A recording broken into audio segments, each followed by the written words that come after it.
ashes raining down. Try to hold it in, but it keeps bleeding out. This is what you asked for. Heavy is love, heavy is the crown. Heavy is the crown.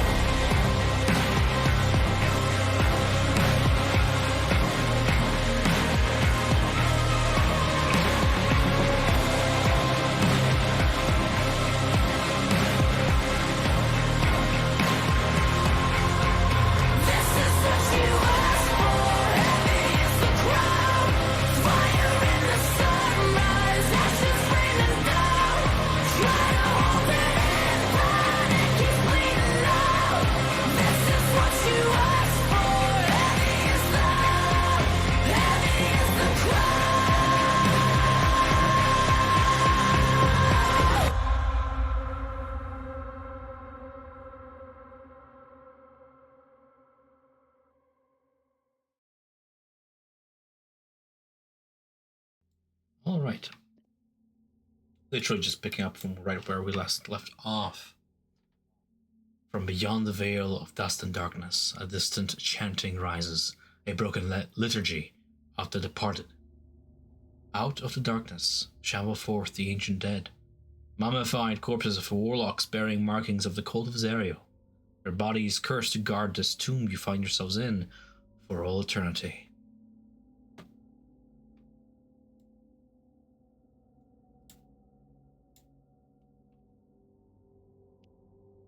More undead move in to surround you as you hear them shambling through the dark. You yourselves find yourself in complete darkness and gloom, having lit no source of light. Then, from the heart of the gloom, above you see a pair of red eyes stare out. A tall, sunken silhouette strides forward, walking upside down upon the crypt ceiling. The man is robed in vestments once bright with Lathander's glory, now dulled with soot and corpse dust. His voice echoes through the chamber, rich with authority and with a hint of madness. You. No need to run away.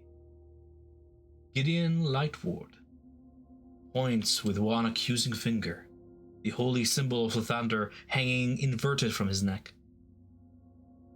For too long, you were left to your own devices, to undo the workings of our mistress, Zerial. Your intrusion into this place has you stand before Zerial's devout judge. Watch as he plucks a bead of brilliant amber from a necklace he is wearing, holding it in his fist, as he whispers in that same hollow voice. Trespassers in our sanctum, kindlings for Zerial's flame. And then Gideon lets go of the bead, letting it fall onto the chamber floor, as it is about to impact and burst into an all-consuming fireball. Can I have everybody please roll me initiative?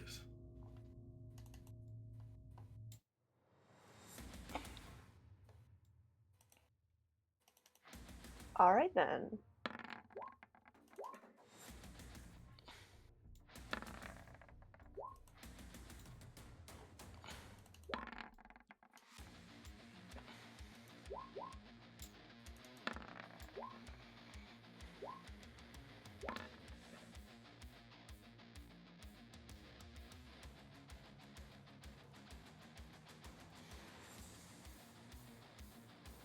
Quick reflexes on top of the round. We have Hector, then Fenray, then Lulu, then Dralis, the entire team acting in tandem. Okay. Hearing the voice of Gilliam, I look back and I say, Gargoyle, take care of these ones. You see, like, from the mouth of the shield, like, it start like glowing red hot. Like a stream of fire start to cascade on this direction. Well, I don't think I can do this direction, but here, as I do a wall of fire.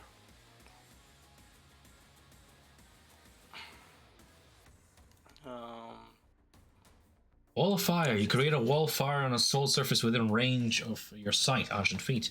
You can make the wall up to 60 feet long, 20 feet high, and 1 foot thick, or ringed up to 20 feet in diameter. When the wall appears, each creature within the area must make a dexterity saving throw, no problem, or else take fire damage. Like so? Yeah. No yeah, problem. like separate. Yeah. Feel free to use a drawing tool, change the color to like orange or something, and draw a little wall of fire for that. Okay. As I have that zombified creature roll me a dexterity saving throw. Rolling total of 6, I believe, is the total of my dice. Let me roll the damage. It's 5d6. 5d8, sorry. 25 damage. As you see the bindings, the dry skin ignite like parchment upon the creature and absolutely engulfed in those flames. It takes a vulnerability to fire damage. It takes a total of 40 damage. Oof, nice. Please keep in mind that be careful with wall of fire.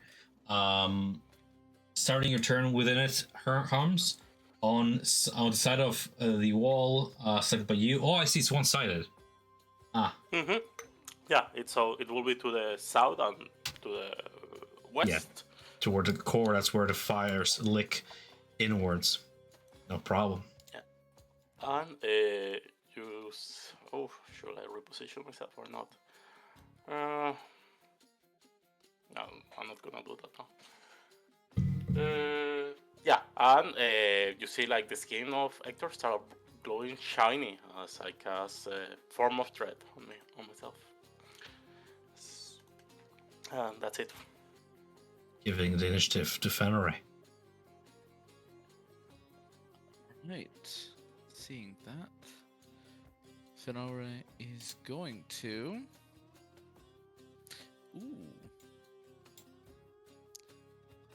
In an effort to blockade the door, I'm going to upcast it, and I'm going to do. Coming out with the same intensity as the wall of fire, picking up the flames instead of dust this time, I am going to do a fire-based Dust Devil.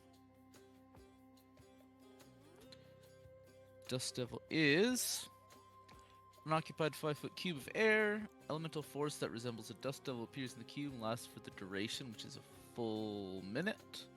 Go ahead and draw it onto the map at the proper size.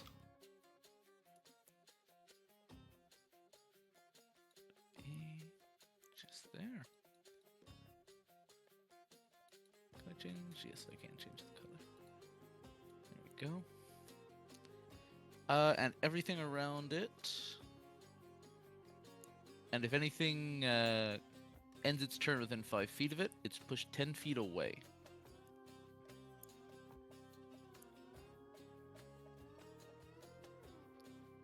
Usually half as much damage. Damage for this would be, since I upcast it, is 2d8? Yes, 2d8 fire damage if anyone ends their turn within 10 feet of it.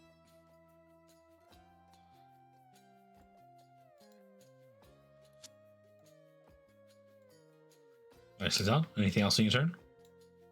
As a bonus action, I'm just gonna push it right up into the doorway. And since it's not full of sand, it does not obscure vision. You can just delete properties of a spell by changing its damage type?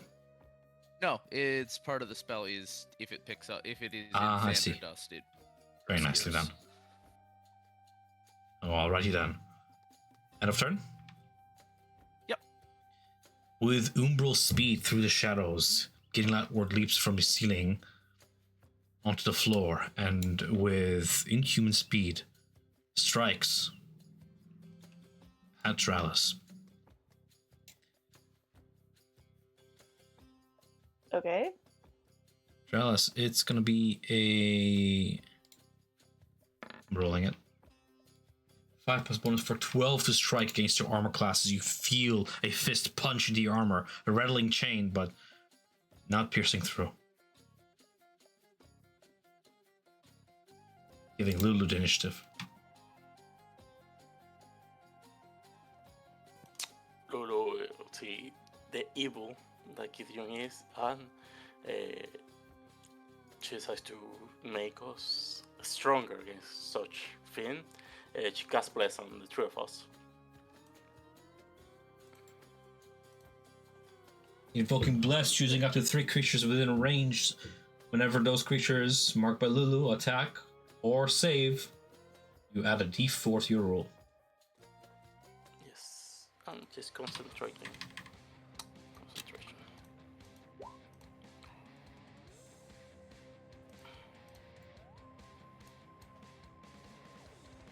And that's it for Lulu. Giving Draus initiative. Okay. 2 things. Gonna start with a bonus action for Shield of Faith on Fen because he's a weak little boy. So that's a +2 to your AC. Hooray! Yeah. And then starting a Channel Divinity Turn Undead. So any undead within 30 feet will then be turned away, and if they fail to save, then I roll something. Sure thing. Roll for the undead. As your divine magic washes over Gideon Nightbringer, you see an aura of dark flame sort of almost peel away like a layer off of him as he burns a legendary resistance to hold in place. Now, question for you. The turn undead effect, I believe it is one-time ping outwards. That's how it used to work. Did they change it for some reason? You're saying you're holding on to it, implying it's some sort of a concentration now? I don't think it's a concentration. Okay, so just like a one-time ping? I guess so. I think it has a... I could look it up. You I'm could gonna post it in reread chat. it. I don't think Yeah. it's like a one and done. I think it has like a duration. I'm gonna refresh my memory on that though. But that is the end of my turn. That's fine. I can't move on until I find out this information, though. So, whichever one of us is gonna look it up first, I guess. Turn undead. As a magic action, you present your holy symbol and censor undead creatures. Each undead of your choice within 30 feet of you makes a wisdom saving throw. If the creature fails to save, it is frightened and incapacitated for a duration of 1 minute. For the duration, it tries to move as far away from you as it can during its turn. The effect ends early on the creature if it takes any damage, if you have the incapacitated condition, or if you die. So yes, this is a one-time ping, essentially. As it goes out, you burn away 1 legendary resistance of Gideon. That's okay. It was still worth it. Okay. Holding your ground where you stand? Yeah. As a legendary action, Gideon Nightbringer raises his crooked finger in your direction and begins to beguile Dralis to raise the divine weapon of the cleric against its own allies. Dralis, it's going to be a DC 18 wisdom saving throw, please, against the effect of command. But you have elven heritage, meaning you have advantage on the save. 19 manages to save against it. Very well. As the dead begin to swarm in, rushing into the room, into your wall of fire. Can I get you to roll damage, please, Hector? And remind me, Hector, is the wall of fire difficult terrain in any sort of way? It's not difficult terrain. Okay. Takes 40 damage fire. Now, the whirlwind of fire. That deals damage if I go through it. Can I go through it? You can go through it. I don't know if it even deals if you go through it. I think it's only if you're if you end your turn. So I did not see anything about passing through it. Chance it's turn within, yeah, it just ends your turn within 5 feet. which is the case actually. Let me check speed here. The shambling thing is going to go ahead and end its turn over yonder. I'm going to go ahead and make this transparent to show it. It's larger for my sanity. Alrighty then. Taking a total of 40 fire damage. Ending its turn there. It takes how much damage from the vortex of fire? Strength save first. That makes sense.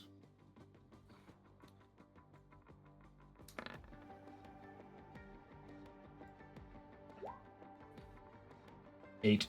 That is a fail. So it takes 5 fire damage and it is pushed 10 feet backwards. Very well done.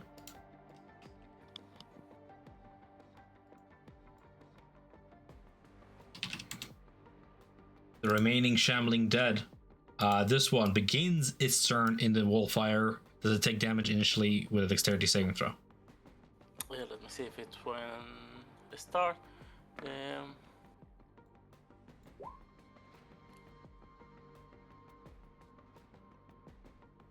Yeah, when it start or enters the first time. 15 is what I roll on dexterity saving throw. If we take the past one, again it's 20 fire damage. If I roll again, it will be... Roll every 22. time. A total Okay, of 46 fire damage incinerates the mummy where it stands. It is absolutely reduced to ash, leaving nothing but necromantic ether in its place. More shambling dead sprint forth into the room, attempting to flank the casters. Gideon the Nightbringer releases his bead of fireball into the center of the room and unleashes it onto all of you guys. Can I get everybody to please make me dexterity saving throws as you duck for cover or otherwise attempt to shield yourselves with the tools available to you? Let me know if this goes around how the feet work. But as the fire is going through us, you see like light coming out from Lulu, suppressing the fireball. Sorry. Gideon is within her aura. He has invaded your space essentially. Okay, I was just checking. I was not sure. In that case, let me roll my thing. Dexterity.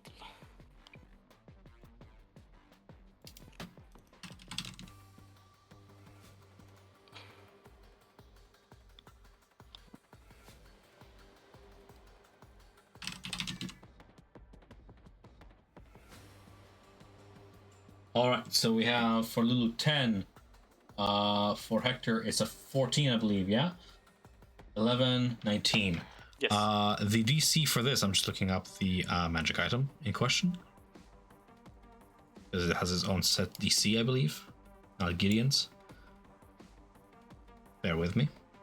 The DC for this is 15. So we have pass from Fenray, fail from Dralis, fail from Hector, fail from Lulu.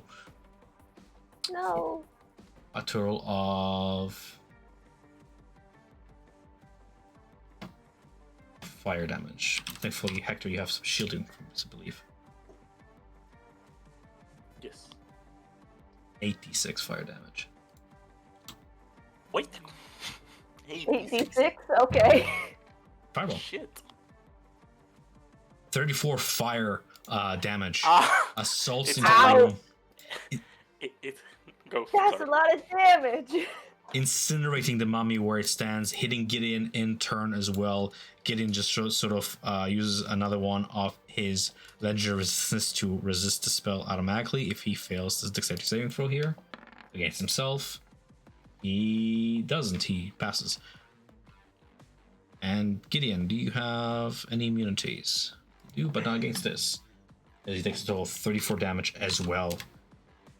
But sort of shrugs it off as you see his clothes are slightly singed, but his skin smolders, but he survives, staring at you with that hot, hateful glare. Are we all still standing then? Yep. Still standing, Not that but squishy. Lulu is in the border of collapsing.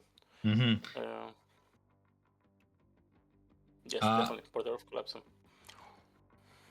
As he moves in closer toward the core of your group, Hector, could you please make me a DC 18 Constitution saving throw as you feel his nails dig into your flesh, pierce through your armor with this punch.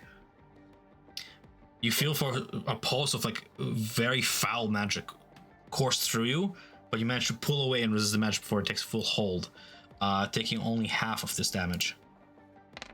Hector, your hit points are your damage for 9 hit points, and your max hit points, wherever you want to track them, are reduced by 9. And as you see, like the necrotic energy is trying to come out of his nails, they do not take hold because I'm Because you're completely immune? Ass. Yes, completely immune. Yes, Hector, this is what we need. Gideon retrieves his arm, like ready to like lick off the blood off the nails, but looks down at the black bile that retrieves instead at the desiccated husk of a body that you are, this dread form, and he just goes, "What is this?" As the rest of the mummies then rush into the room as well, we have this one blocked off entirely until the spell withers away. So it's gonna go. It's gonna shamble all the way around the dungeon. All right, taking the dash action because it can't venture the wall. The other ones rush into the room as well, surrounding now Trallis. This one sprints over yonder, and this one sprints, making it into the border of the room, like so as well. As we have Hector take the top of the next round. Okay. Damn. That was hard. Looking at Gideon, well, he got that far bit. Can I see it? Well, he got it through. What? Can I see the source of where he threw that fireball? Yeah, he's wearing a necklace of fireballs around his neck. Okay. Okay. He just wanted to know if he had more of that. Oh, monster. No.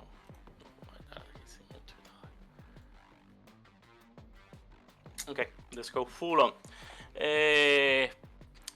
You see, like, Hector resonate like the halberd against the ground, and there is like a bit of vibration. After a few seconds, you see like a shadow of spirits are moving, like an aftermath after his move. As I cast Spirit Shroud, they also share like a halberd, a shield, pretty much the same uniform as him.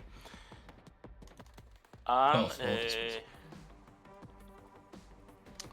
I'll go full on attack against Gideon.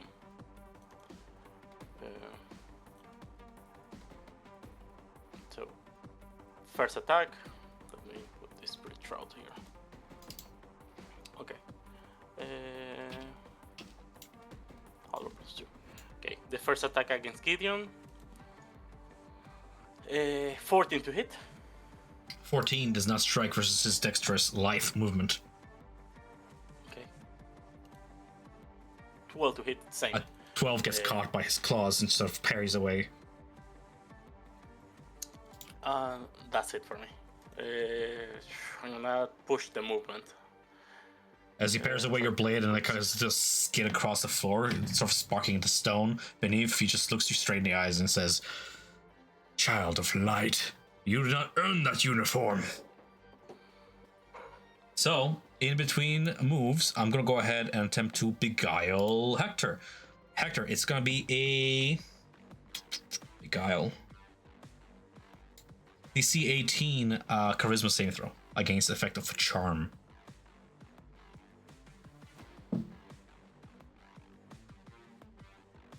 Charisma, you say? Or wisdom? Charisma. Charisma. 24. You hold resolute against his commands. Nonetheless, we have then Hector, Fenrir rather, still shielded by the divine shield. Right.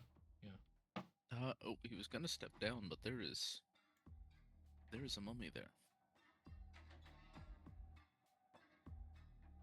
Seeing as there has now been a massive explosion, he is not too concerned about being noisy.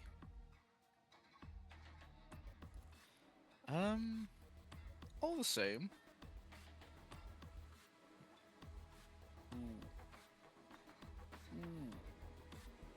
I'm gonna chance that opportunity attack and step down here.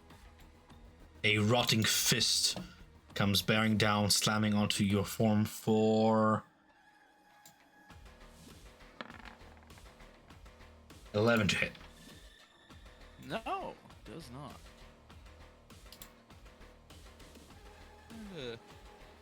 Getting a nice angle on it. I'm just gonna rip off a nice flaming lightning bolt. Hitting Hector in the process, and Dralis. Does it have to come to the middle of my space, or can I do it from a corner? I'm assuming you want to hit all target. I'm hoping I can. Like a line in D&D is either straight or on a diagonal, right? I guess would that hit all of them but not Dralis? So it's okay. I guess it has to- Think about it this way: if you're drawing a line, right, and assuming that's the center of the line, 2.5 feet from either side of it will be the width of your spell because it's a 5-foot thick line of lightning, right? Yep. So yeah, I'll probably just go straight down the middle then. Sounds good. Just Yeah, onto please him. don't hit me. Don't worry, I'm not planning to. Dexterity from Gideon is a fail. That burns another one of his legendary resistances as he succeeds automatically, taking half the damage, absorbing the spell into himself, trying to soak it in. The mummy behind it rolls a dexterity saving throw. They're not very dexterous, not very fast creatures, but it's a natural 20 for 19. Shit. It's not as fast. It just sort of limbos backwards, like cracking his spine. Just like dodges the worst out of it, but still gets singed for half damage. How much is half damage? That is 8d6, so that'll be 8d6 fire. 8d6. 28 damage fire. So 14 each. Roll 8 times 2. Roll 56 damage against the mummy. Lighting it on fire. Gideon takes obviously half of that.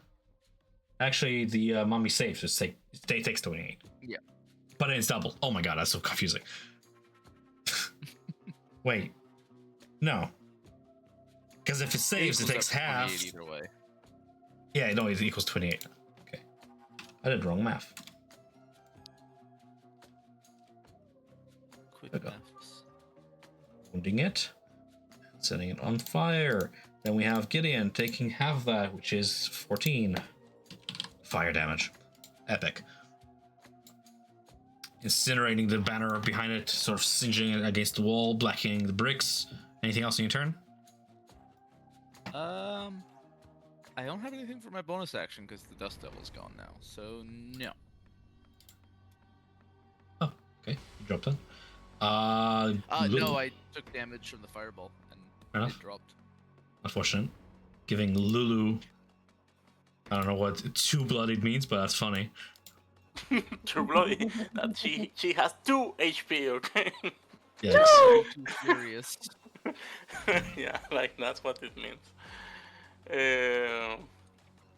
But yeah, Lulu, you see, like she started like gasping air, even some fire from the fireball, and she blew it at the 3 of our enemies in front of us.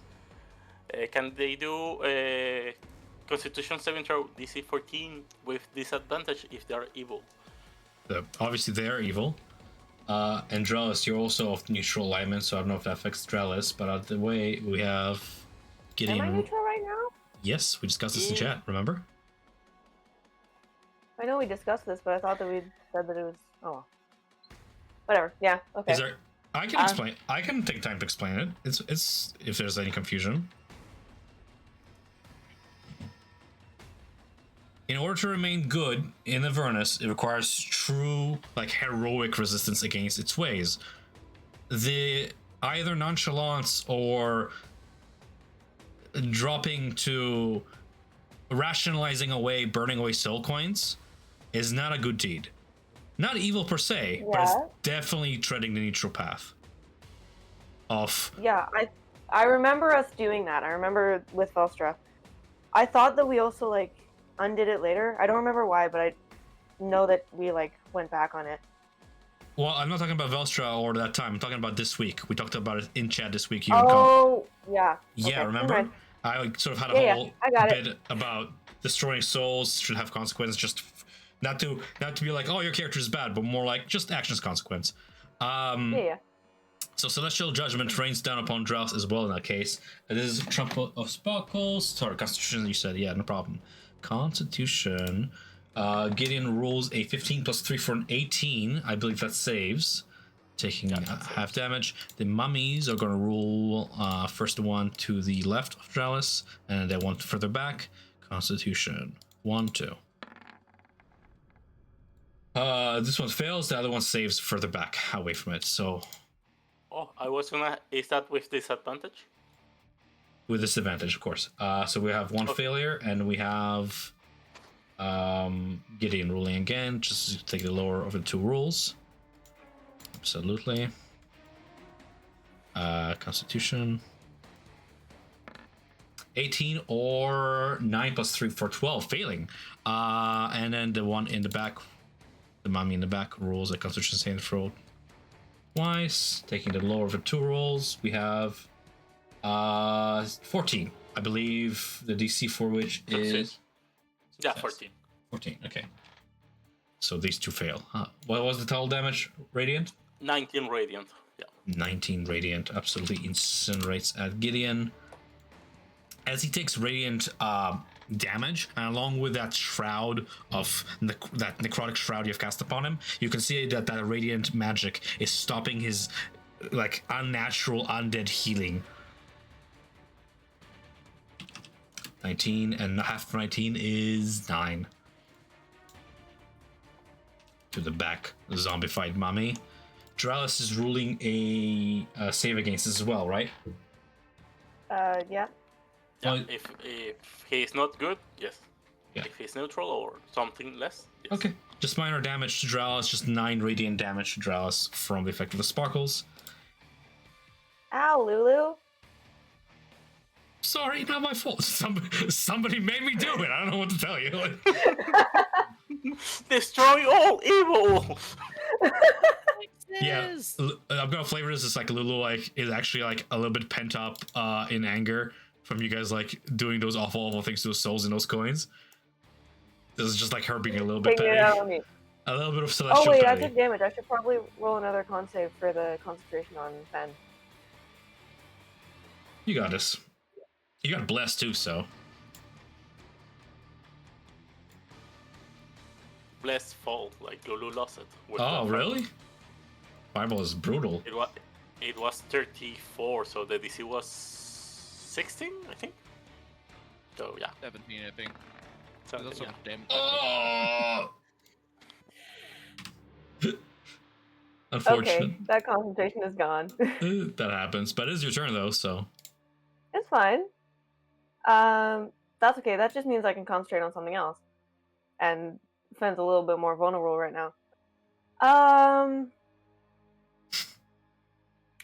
Yeah. We're gonna try another turn undead now that these guys are in the room. Absolutely. Give me a wisdom save from them, please. Sure thing. Gideon burns his last legendary resistance to just succeed automatically against this effect. Otherwise, we Didn't you have. already use 3? This is his I thought you lair. already used 3. This is his lair. Trust me. Trust my process. Okay. Wisdom, eh? Wisdom.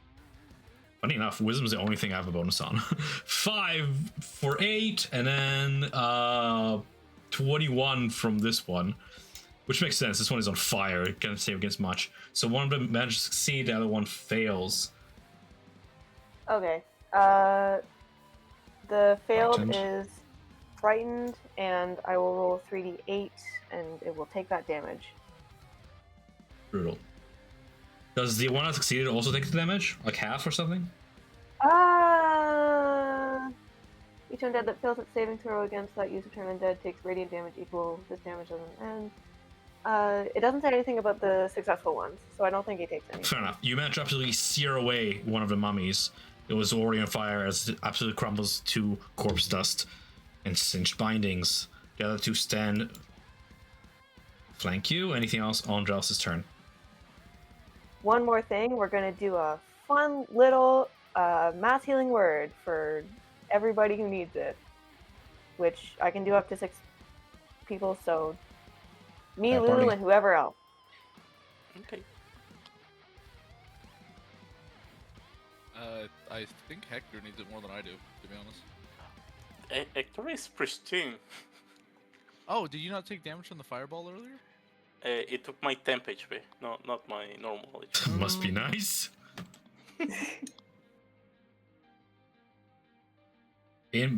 Okay, so as you guys begin to recover your hit points, as your wounds begin to close, a backhand comes swinging around at Fenray as I take a legendary action to Umbral Strike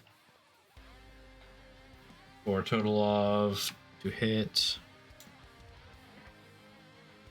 Just bear with me here, it's taking its sweet time. Ah, That's how much we take back. 24 to strike against Fenray for a total of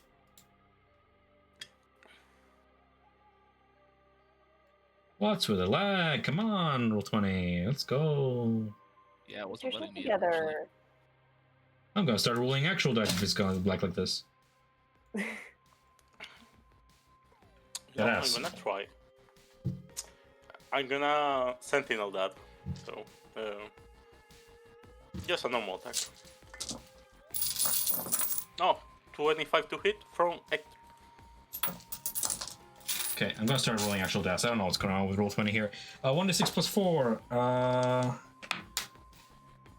That, of course, fell all the way to the floor.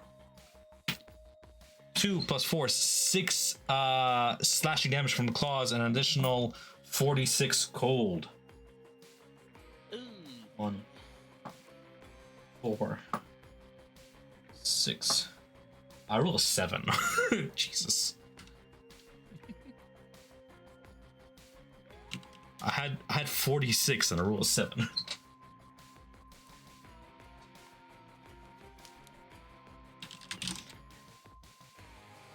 As you attempt to sentinel and as a parrying strike, it gets blocked by Gideon Lightward. I was on 25 gets block. Oh, I see 17. Okay. Yeah, it's 25 against Gideon and 17 against the zombie or the mummy. What the fuck is your reach? Oh my god. For how much yeah. damage? 7 plus 9. So Gideon is 16 radiant, and the mummy should be 13 plus 20. Brutal. It's insane how you can just sentinel 2 strikes. But that's martials for you. It's Yeah. through the clip, but yeah. Just draw a duck. Alrighty then. That was the in-between move between Dross and the mummy. The mummy to the south is no longer blocked, but cannot pass through your wall of fire, so you just hear like the shambling away of a very frustrated undead. As we have Gideon's turn arrive. Gideon is gonna go ahead and cast Hunger Fadar at the center of the room at 5th level. I'm going to counter that at the same level.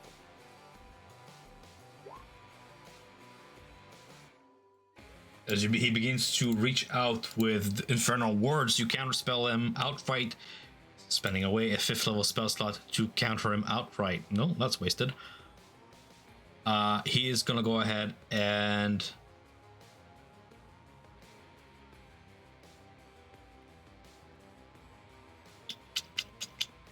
retreat into the shadows. Stepping out of the range of Fenray, stepping out of the range of Dralis, stepping out of the range of Hector. Sentinel, like he cannot move from. Because I hit him.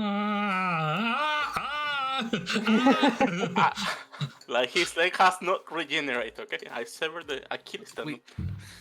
We can't see him. We just know where he is. Christ.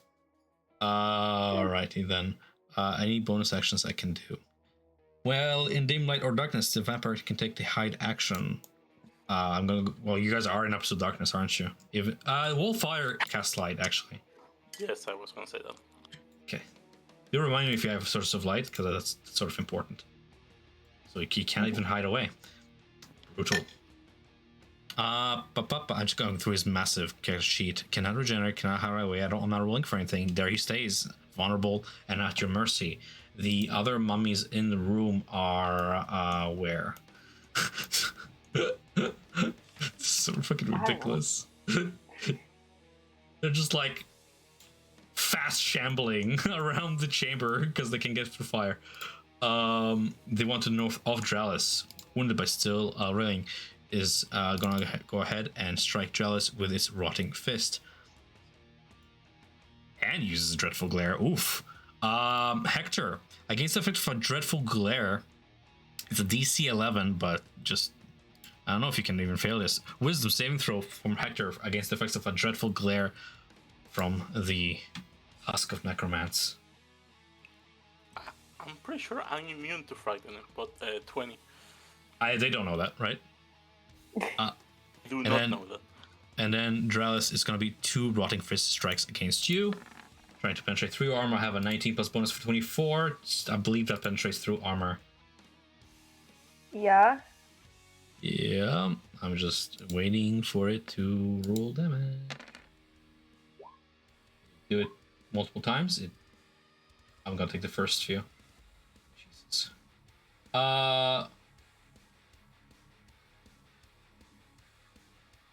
7 plus 8, so that's bludgeoning damage and necrotic to follow. What did it roll here? Oh, right, it's 2 strikes. Okay. 8 bludgeoning damage and 13 necrotic. 8 and 13. Okay.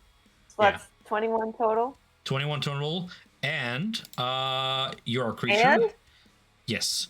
Dralis, you get cursed. I'm cursed. Yes. You cannot regain hit points. That's bad. Uh-oh. That actually sucks. I'm gonna put this. Okay. I'm looking for like a proper icon to put on your token because this is gonna be a long-term thing. Mommy rot. How long term? Mommy rot. This is gonna be mommy rot. Let's go. As where it like impacted you, like I don't know, choose a limb. Like where did the punch hit? Probably like right on his shoulder. Like right where it impacted on your shoulder. As the fist retrieves, you see it like trail back like dust, sand, and you're like, whatever. It's just a corpse crumbling, right? You look over your shoulder. Your like the impact crater where it has landed has turned to sand, and it's just sort of ever slowly corroding away at that point. Okay. Yep. Alrighty then, that's gonna be the mummy's turn, giving Hector the top of the round. Yeah, let's go. Like, I'm gonna attempt to stab Gillian in the chest, like, just to pierce his heart. His vampiric heart. So, 25 to hit. For how much damage? Radiant. 28 28 radiant. Jesus. Yes. And second strike. 12 to hit. I believe that's a miss.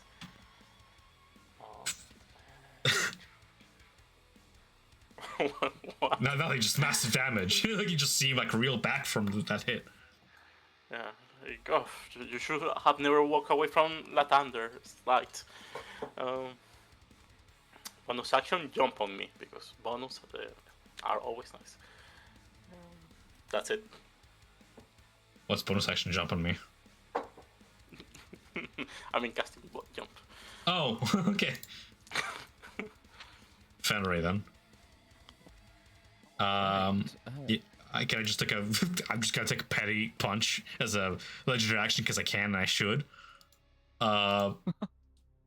He's still under the effects of Sentinel, right? Doesn't matter. Guards are all around him. Against Tralis, he's just gonna, in a flurry, just Shadow Strike forth. When he does Fuck. that, Fuck. and as I see him extending his claws, I try to sever his hand. Sentinel that 25 to hit. He cannot move once more. Did you just hit me for more damage? Yes. Christ. What is your build? It's always some bullshit build that really works real well. You sever off an arm. That's how good this is. Natural 1 and more damage. Just sever off a hand. He just looks at it at disbelief as it does not regenerate. Sheer panic in his eyes. Gets coup de grace from Fennery. Yeah, and if he pays attention, the halberd I'm using is from the thunder, from the sun. Divine Judgment. Back away. Just realized that's not 19. Rather than backing away, then. Ooh. What is the right thing to cast if I can't back away? I think I'm still gonna risk it. I'm gonna do a 3rd level Scorching Ray. So there's extra rays coming out. 3 at our vampiric friend and 1 at the mummy. Just to try and get rid of him. So that's the first one at vampire in front of me. Second one at the vampire, 3rd at the vampire, and the last one at the mummy. Don't know if 13 hits the mummy. A 13 hits the mummy. They don't have any armor on. Oh. Does 17 hit the No, but the latter 2 strike Gideon straight in the chest. Alright. 18 fire damage to Gideon. And 9 fire damage to the mummy. Absolutely brutal. 18 damage to the mummy because of vulnerability as it begins to crumble away. You watch as Gideon steps back, his body, like the hand torn out, his body like a burning husk at this point as he looks at you, gagging for a generation, calling out for his new goddess's name with no answer.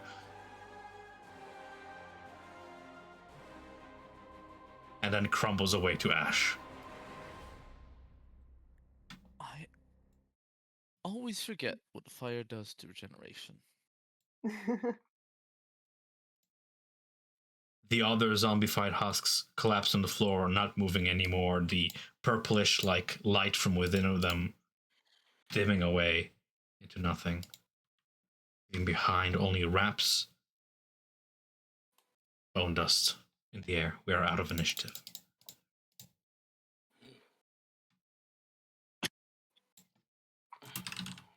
Would Dralis know if a remove curse would work on that mummy thing? You can certainly try.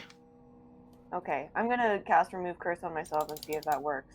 Okay, as you focus your divine energy onto your shoulder, it begins to ever so slowly turn back to healthy flesh. You feel the curse lift. Amazing. Great.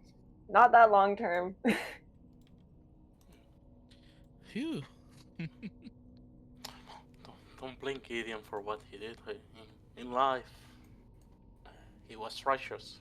He bring a lot of peace to everyone in Eldrail. Like everyone who lost someone, they knew Gideon.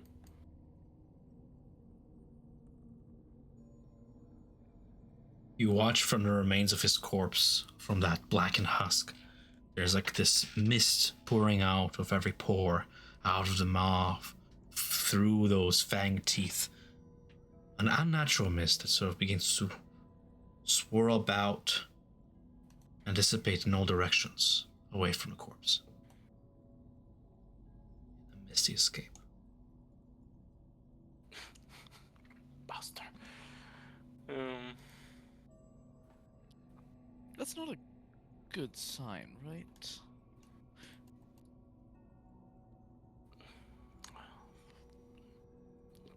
Certainly doesn't give me peace. But how are you all doing? I feel like we can see that Lulu is black at this point, like full of ash.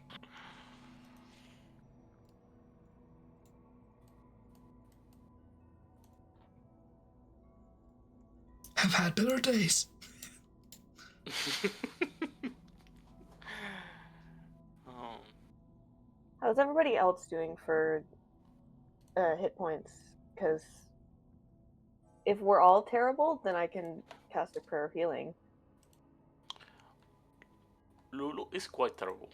I know Lulu is know. terrible. I am not doing great either. How about you guys?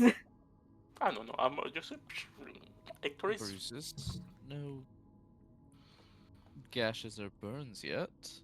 Lulu begins to float close to Dralis and begins to cast like healing word, just or whatever healing spell she has, as a sort of Cure apology.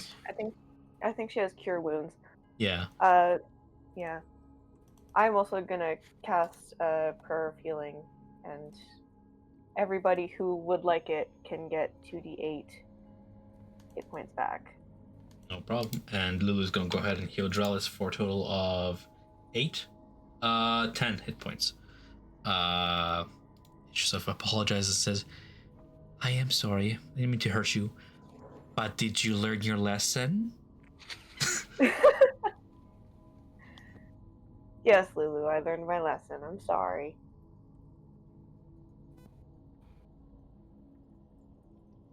Are you doing okay? I know you had a rough time that time. Nothing a little bit of penance and healing won't mend. What are these shiny things on the floor? And she points at the various like magical artifacts carried upon the now withered husk that was the vampire you just fought. The necklace of fireballs, a wand of some sort, and a spell scroll.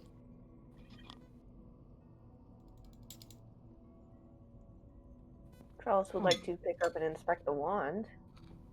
A very common item, a very useful item. A wand of secrets.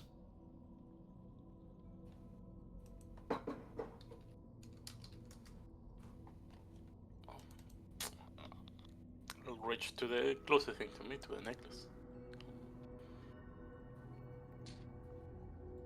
And extend it to Feno or Tralis.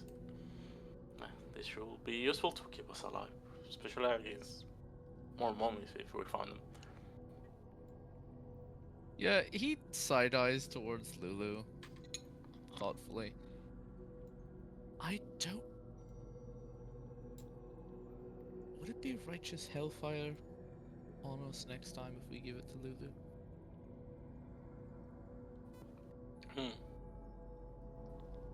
As he's looking at Lulu after the trumpeting at Dralis incident. It's pretty. I can wear it like a tiara. Like one of those like elven chain crowns.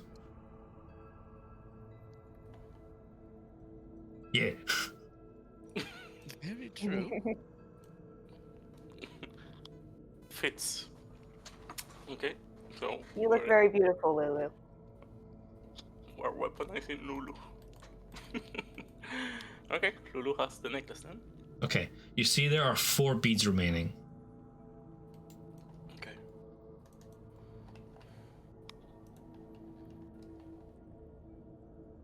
And What about last the spell scroll? Did we? but certainly not least, yeah. Leisurely reading as he picks it up and just begins to skim along the scroll. Roll me an Arcana check. This is like a check for you to try and decipher this other wizard's methods in scribbling, necromantic and infernal as they are, but you have some expertise in this. Arcana. The DC for this will be okay, never mind. 28, okay. I was just about to say the DC for this is 26 and you just rolled a 28. This is a very powerful and rare spell indeed. Enjoy. Ooh, Disintegrate. boy, I'm so glad he didn't use that. Oh, A very powerful destructive magic of necromancers and the like. Ben, do you want to keep this one? It would be helpful in the back pocket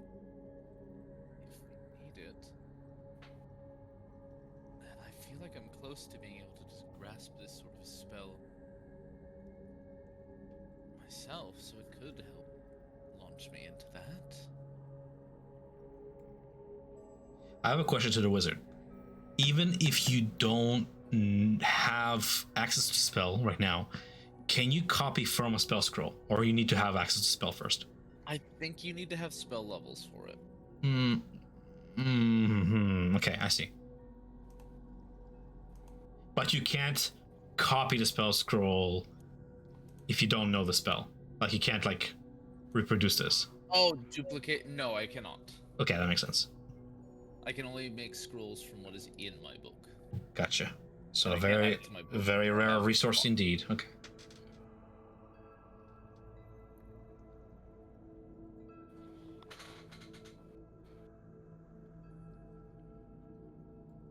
Yeah, otherwise, I'll have a hold of yeah. it later. I'll be able to learn it. Otherwise, it'll be a good get out of jail free. Possibly literally.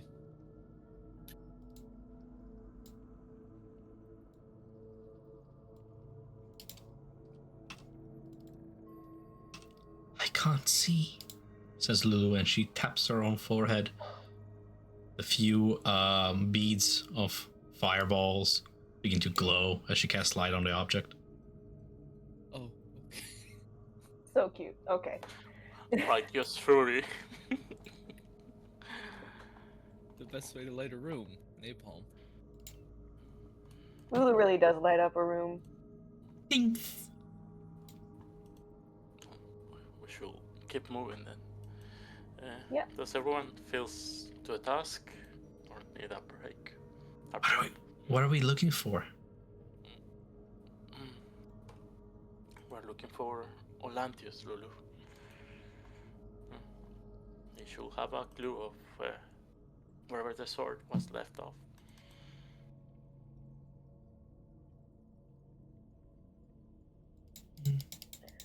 All right, let's continue down the hall then. Lulu follows.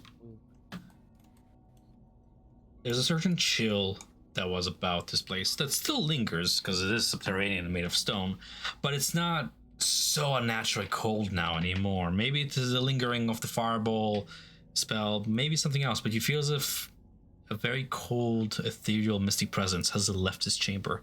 Something that has warded a place before is gone. Nonetheless, this place is yours to explore. As you pass by more of those not caskets, more like metal vases, quite large in size, topped off with these large red roses.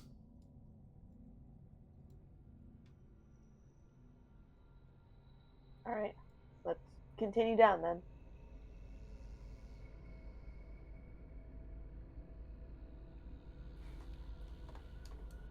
Draus, are you trained in religion?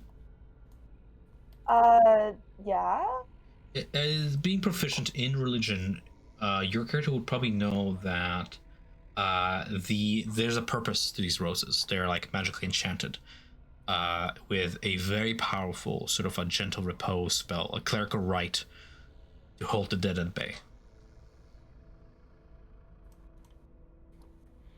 That's good. Lulu just sort of floats midair in front of you guys, illuminating the path ahead. Cobwebs, dust, more armories. This place is a maze.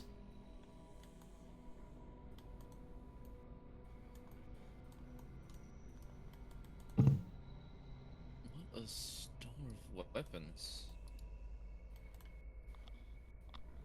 The whole legion was buried here.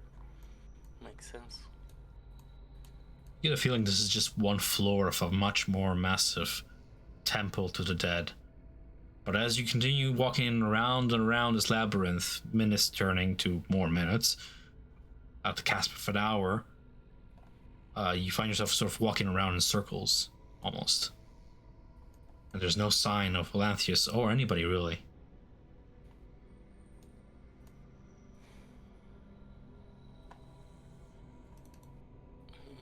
We're missing Okay. a hallway somewhere. Maybe it's not. Well, given what we I think found, Strauss it is may gonna be a key. activate one of the charges from the Wand of Secrets So if there's Okay. a secret door or something within 50, no, not 50, 60 feet, show itself. You feel the wand almost pull your hand like a, what do you call those sticks that find water? A something rod. Dowsing. A dowsing Yeah, rod, I know. exactly. Like sort of pull Drows's hand southward, pointing at the wall over yonder, behind the casket. And as you begin to sort of step in that direction, the wand vibrates more and more until the vibration increases to in intensity to a maximum at this wall behind the casket. While holding it, you can take a magic action. And if a Yes, I secret did take a door or a magic trap action. is within 60 feet of you, the wand pauses and points at the one near. So it just points at the wall, yeah. Alright, that's one charge of 3. Okay. I'll like inspect the area to see if I can find the door. Do I need to make like a check or something for that? No, you can see it, especially with the wand, it points it out to you, sort of thing. I would say Okay. even like subtly, like magically illuminates the outlines of it. And you can see that there's like almost like a handle in the wall allowing you to push the door sideways. Okay. I'm gonna call everybody over and then we're gonna open the door. Okay. Within During the that, streets?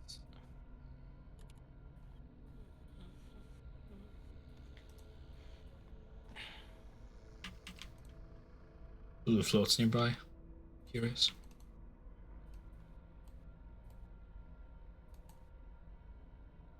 Alright, gang, in we go.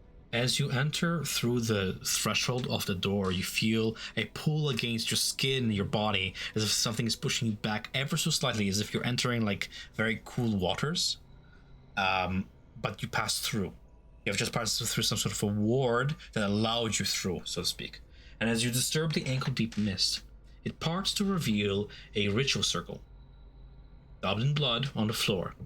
Hundreds of silvers of parchment are sort of arranged within the circle, each tiny strip bearing a name written neatly in blood. Are there any names that I recognize? Or that anyone in the party would recognize? Off the bat, you sort through them. There are hundreds here, hundreds. But you do catch on to a small detail. You recognize some of these names match the various urns and caskets throughout this place. this is what the spirit was talking about. The warlocks sealed them in a circle. They are bound here until it was broken. The question if it can be broken just by disturbing the circle, if you need some kind of magic to. Anybody proficient in Arcana check can attempt some sort of a check here if you wish to add to this process.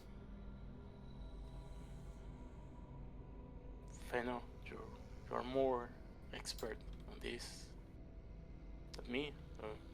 I know some. Let's try to decipher it. We can definitely go through the scrolls, the runes. The equations are definitely unique. If I can give him advantage to the check, I'll do that. Are you proficient in Arcana? Are you a student in the rituals of magic when it comes to formulae and something as complex as this? I'm proficient on Arcana. Then you can help, yeah.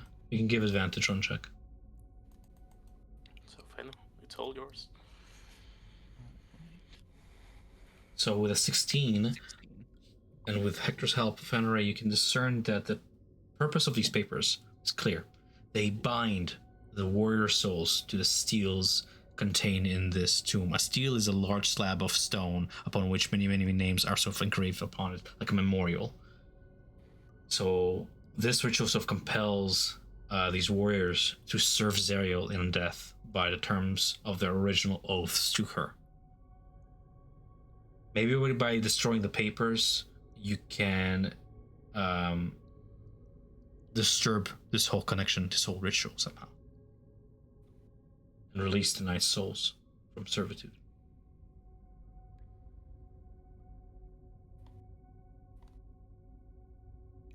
I might lose connection. I just had a breaker pop. Sorry.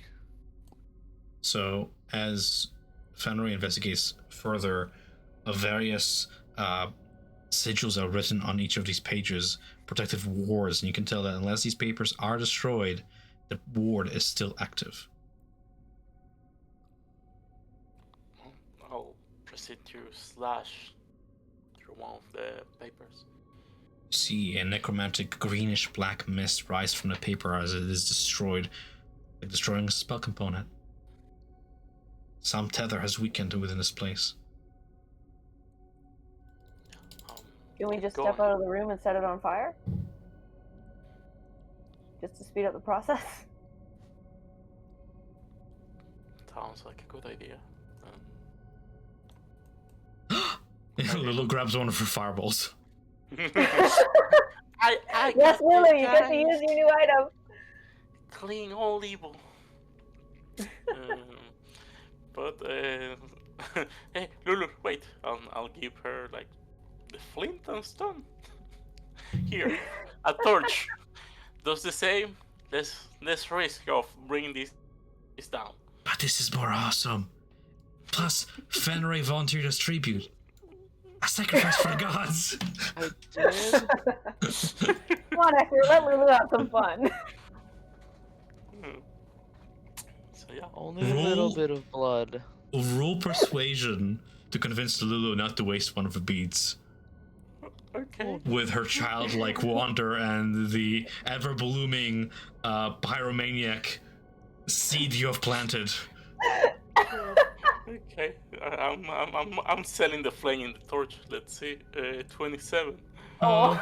Okay. She takes the torch and begins to just go whee around the room, setting it all on fire. Hey man, Freedom! when did you stop being fun?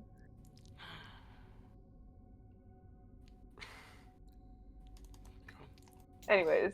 I'm just afraid that her wind will blow back in her face and she will be hurt by it.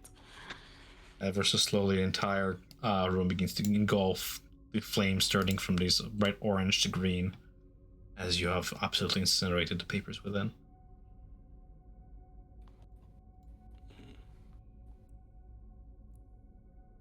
So, the place will be more quiet now.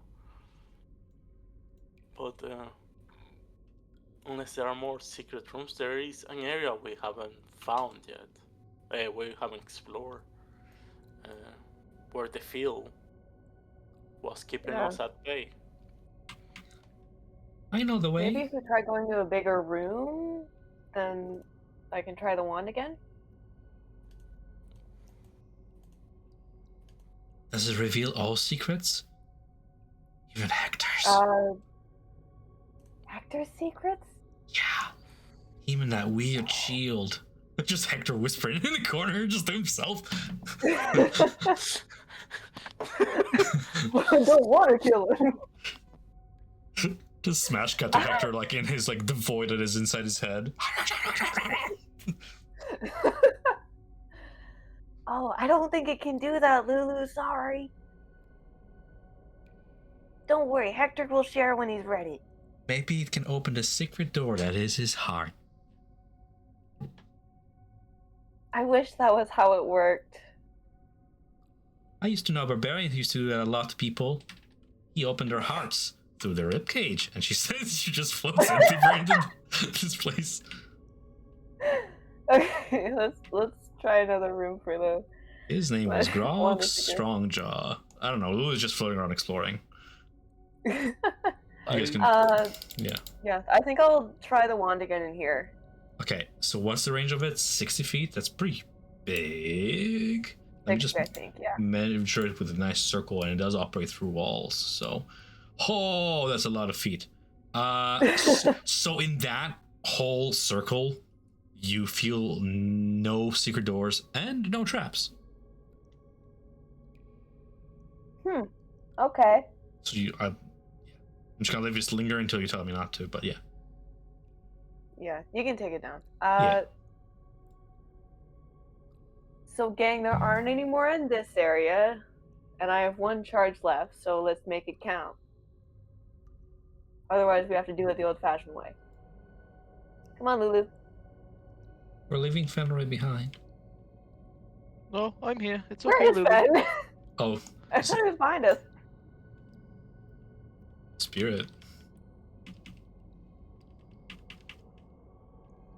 Fenrir, did we I lose you?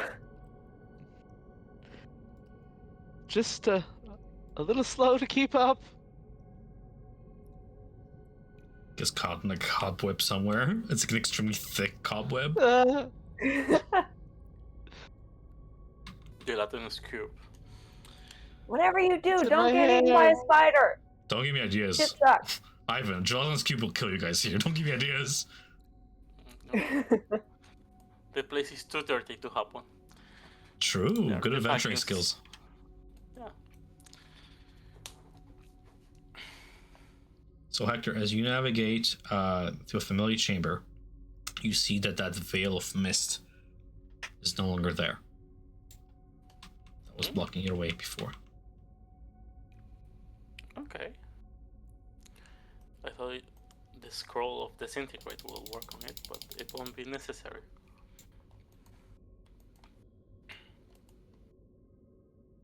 No need to burn away the fog. DM just goes, shit. There is like an invisible wall. Yeah, it won't let us Still, in.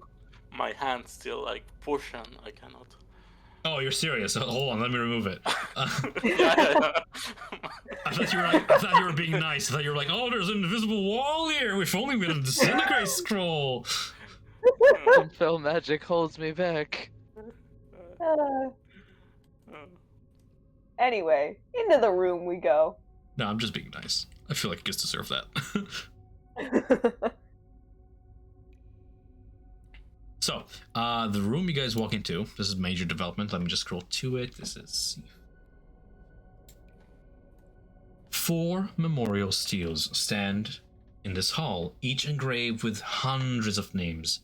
A legend etched at the top of each steel reads, in common, "Here lie the fallen. May their souls echo here until the end of time." Adorning the wall across from the steels behind your backs are 9 carved reliefs showing a history of the battles fought by Zerial and her armies. You see the first fresco depicts... Anybody proficient in history, go ahead and rule here as you look at this creature before you. Ooh-wee. Like me some dusty old books. I'm also proficient in 16. history.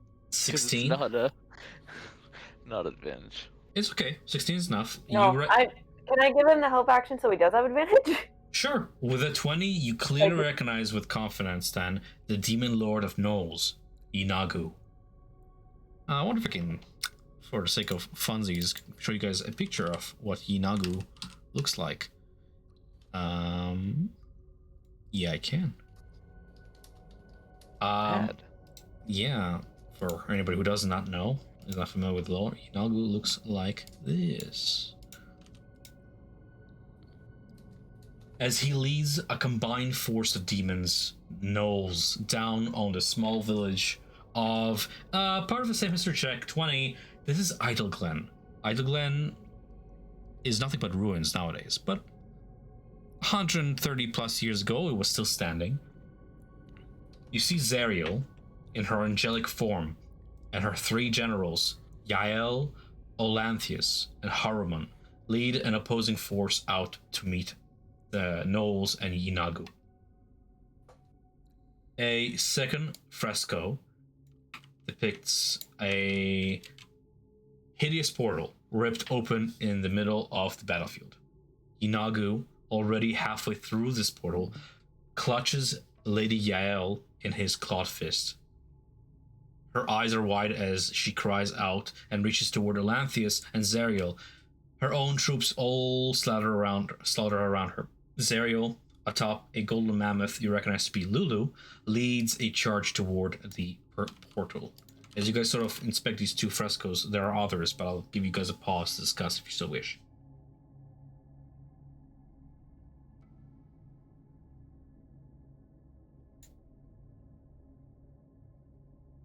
Okay, I'll be right back, guys. I'm listening. Just somebody knock. Do you guys want to take a break then until Hector is back? I don't want him to miss this. We might as well take a break. Okay, fair enough. Okay. Sure. Thank you, guys. And if you have any lore questions, either of you, feel free to ask.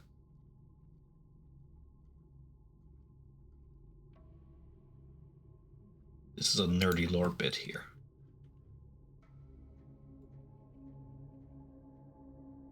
Lulu the magic mammoth. Yeah. We're talking about like full scale, like full size, like mammoth.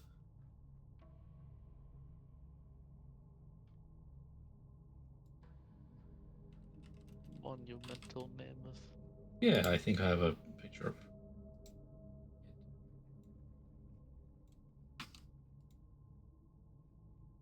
Okay, don't load then.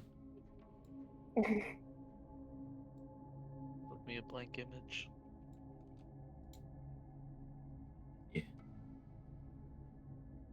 Wow.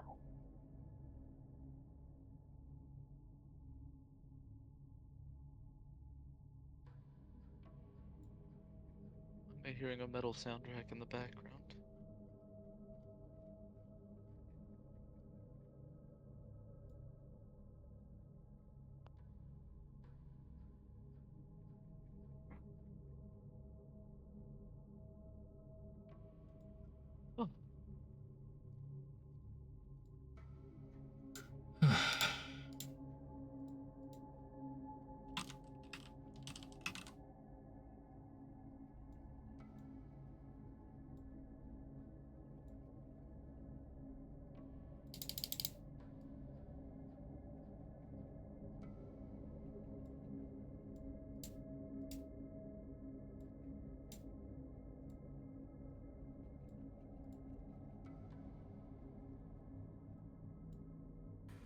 Can you hear me, guys? Yes. Yes. Cool. Sorry, I had what's the name? Inspection. Did they find the drugs? Sadly, yes. They took half, so everything is good. Oh, well, this is sharing. That's nice. Yes. So, are you ready to move on to the next frescoes, or any questions about the first two?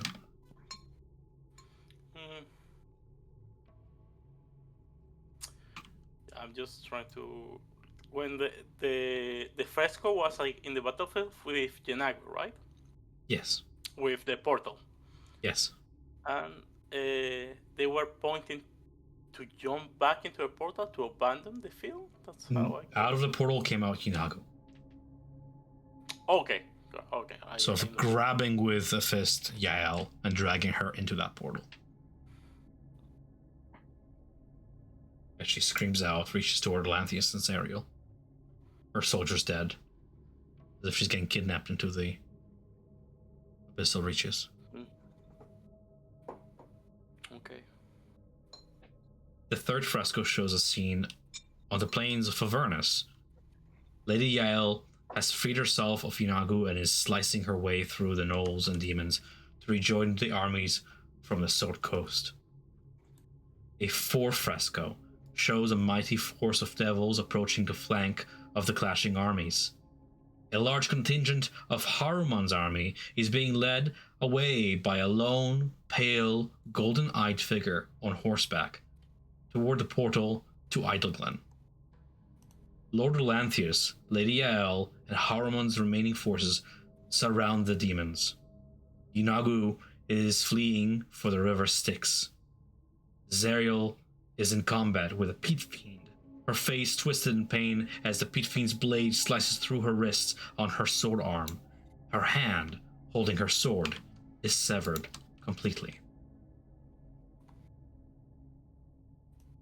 A fifth fresco depicts Zariel now, one arm ending in a bloody stump at her wrist. Beneath her, on the ground, The Hellrider forces are routing devils and demons alike. Olanthius and Haruman are leading their forces to surround and slay the remaining demons, while Yael and Lulu are pushing back against the forces of devils. In the distance, another battalion of devils is on the horizon, closing in on the Hellrider forces. A sixth fresco shows Haruman and Olanthius surrounded and captured by devils. Zerial, Lulu, and Lady Yael are in the distance and in intense conversation. The devils around them are slain, but more are quickly approaching. Your eyes gaze toward the seventh fresco. Zerial lies defeated atop a mass of vanquished devils. Her wings are bloody, limp, and broken. Some devils surround the pile, and several of them bow and make way for a tall, slender, robed figure with two enormous black horns. This figure carries a ruby scepter.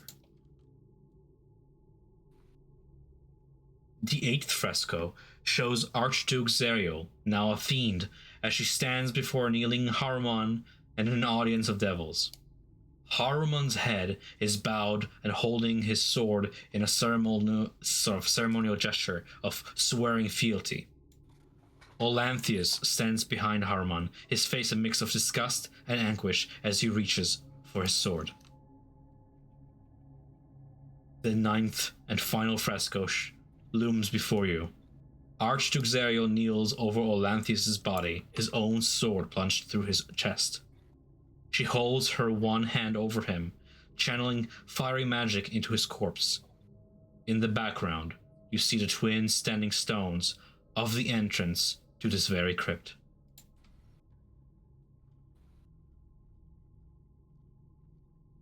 Beneath it all, these frescoes, these steels. Just behind Fenrir, a lone lectern holds an open book, its vellum pages yellow with age. And you have the time to contemplate in silence what you just seen.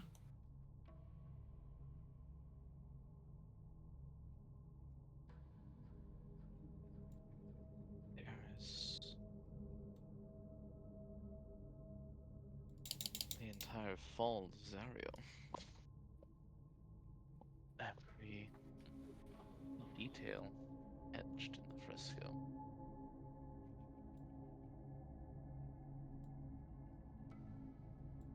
I'll put a hand on Lulu's shoulders. How are you doing, buddy? I mean, she's at the edge of tears. She approaches to close one of these frescoes, showing her friend as she was in life before the fall. A gentle hand caressing the surface.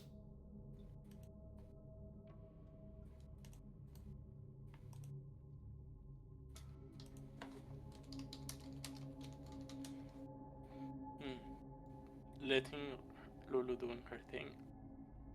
I'll ask our god about the fresco. Oh, sorry, I'm fighting a pit fin. Do you recognize that devil? The one that sliced her arm or her wrist.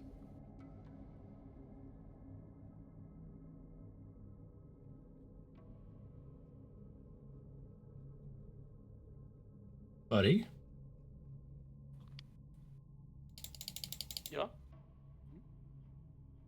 I don't know, he's not answering. Who? You! It's her god, my... No, it's her god.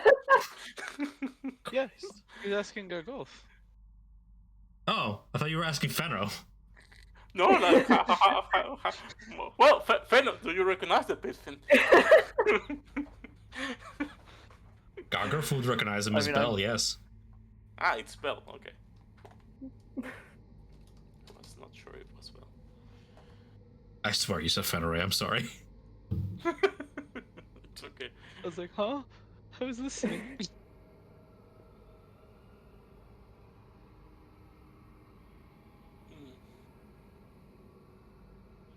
Charles turns to Fen. I think Hector's going a little bit crazy.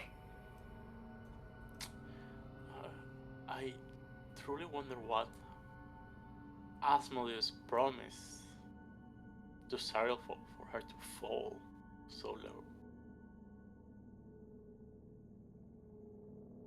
What could be her motivation? I don't know if it needs to be a physical thing. To my knowledge, like, her entire army had left her, so someone offering her acceptance would be enough.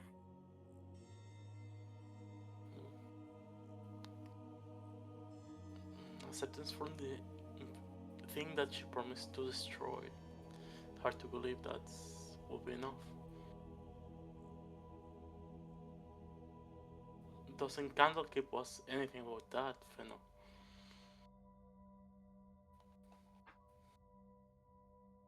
Candlekeep. There are tomes about some of this, but nothing so extreme. It feels like the logs on these sorts of deals are spotty on a good day. Something so monumentous. I have no idea what it could be.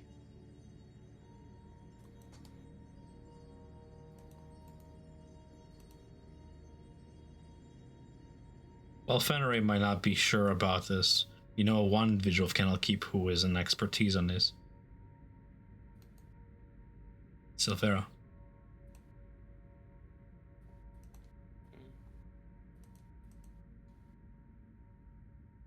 Thanks to us for when we come back.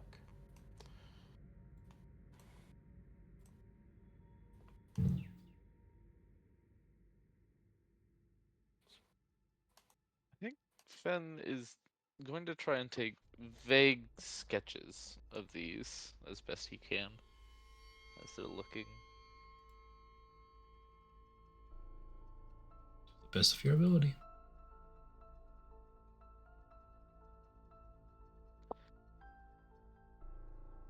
What's up with this lectern? I think Draws is gonna inspect the lectern. Upon the lectern is an open book, its vellum pages yellow with age. Inscribed upon the pages are names, absent from the memorial steels. Besides several of these names, an infernal seal has been scorched into the page, depicting a gnarled tree of thorns, its branches impaling limp corpses. Encircling the image, runes spell out the name Haruman in infernal script. The book appears to record the Hell Riders who followed this golden-eyed individual upon his steed through the portal, only to return to El Torel. Each name is marked with a single word beneath it: deserter. This seems like a shit list. You think he holds a grudge? No. There's I nothing mean, worse. the very existence of this book would appear so, yeah? In where there is nothing worse than your brothers leaving you to die. So it makes a lot of sense. They keep track of those who betrayed their kind.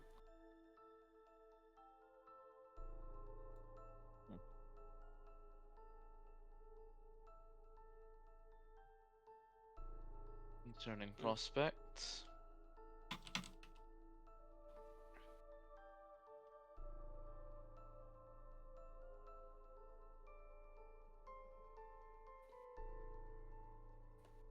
So these four structures are only the frescoes, right?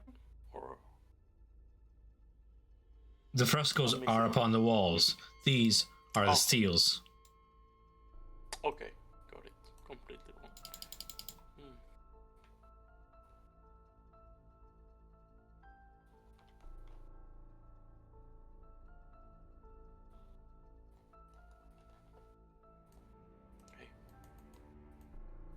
I'll approach to this seal and trying to look at from it closely.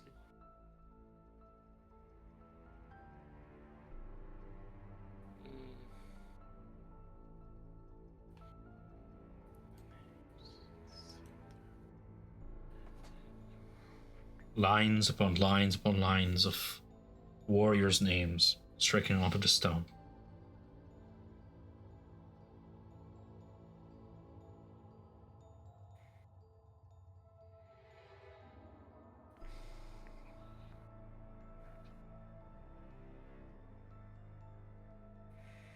Is there no trace? Are the name of Olanthius and Haruman on these stones?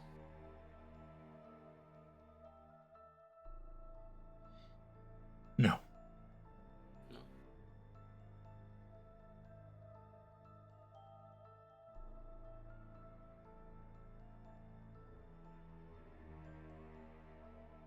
Neither is the name of your great-great-grandfather.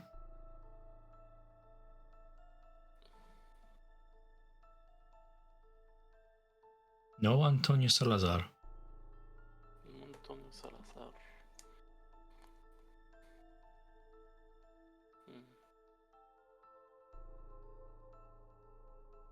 Have you guys found anything interesting over there?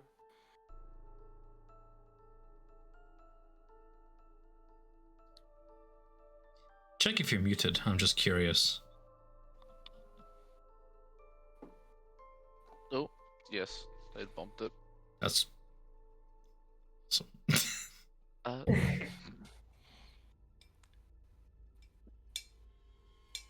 I said check and nothing. No one responded. So I was like, oh. Whoopsie. I think Fen is kind of looking over each of the stells. He's looking. How well kept are these? Very well maintained. A lot. Okay, because he's like a lot of this is dusty, very dirty. He's kind of looking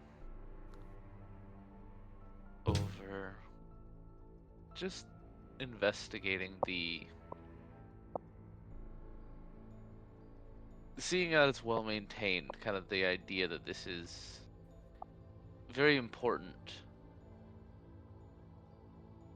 to the keeper of this place. As he looks about.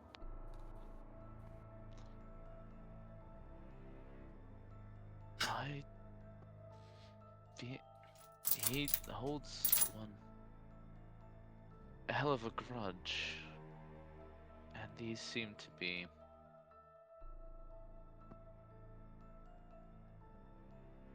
something of importance as he's kind of looking over the place.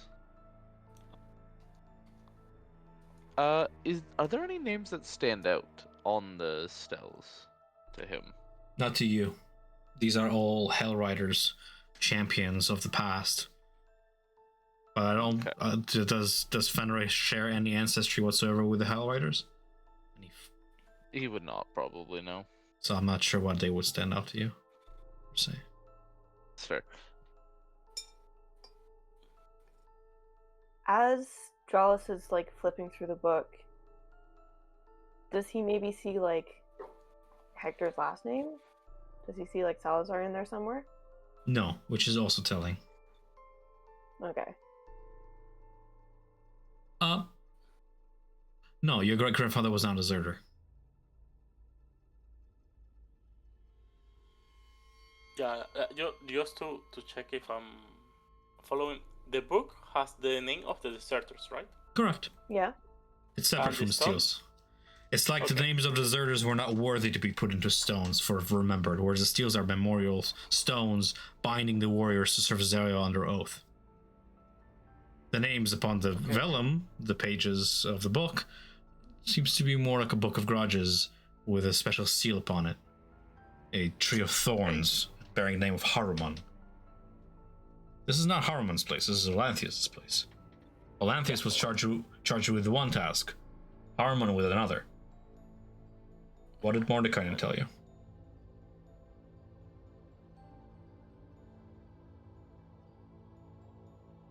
Okay, got the part you mentioned. Uh,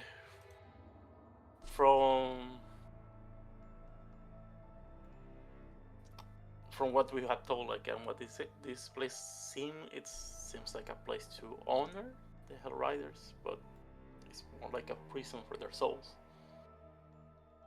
So you see that I'll,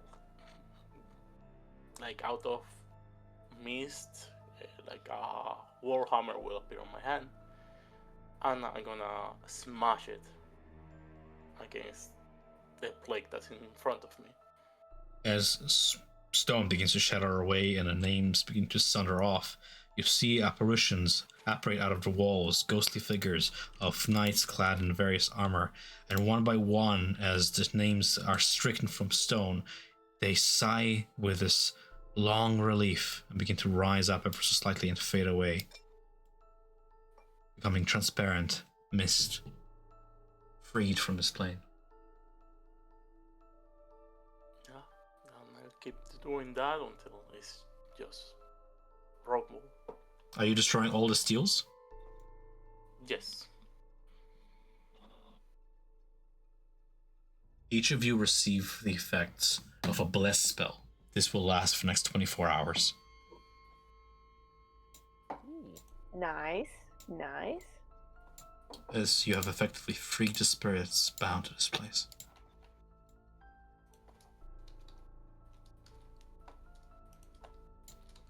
Fenrir, roll me a perception check, if you will.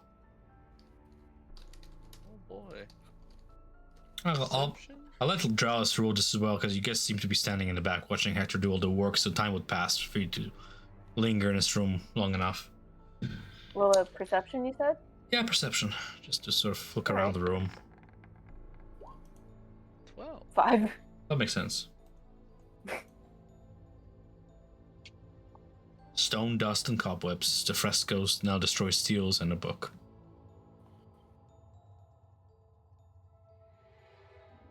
This seems to be all to this place.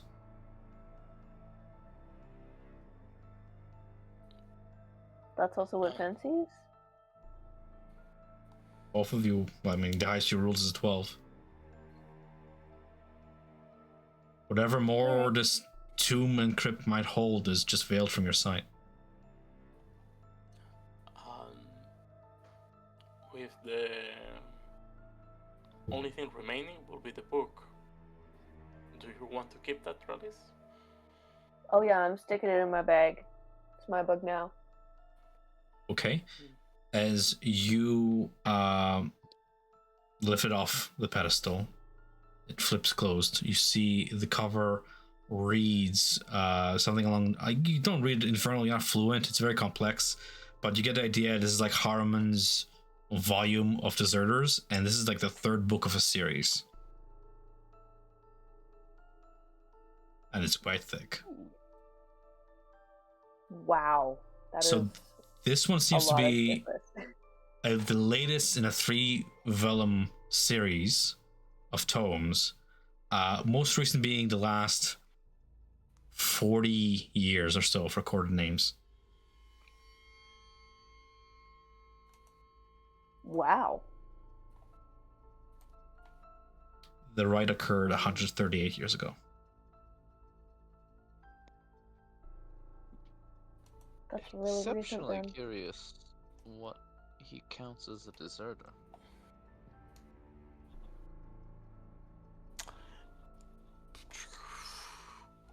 For any reason, are the names organized in any shape? It's a neat list, like a warden's list of prisoners. Is my name among them, Darlis? You don't find a single Salazar on this list. No, I looked for Salazar's earlier. Okay. You're fine so far. And if we have it, maybe you can't be added to it. I just do not understand how there are new deserters from a battle that happened 200 years ago, or hundreds of years ago.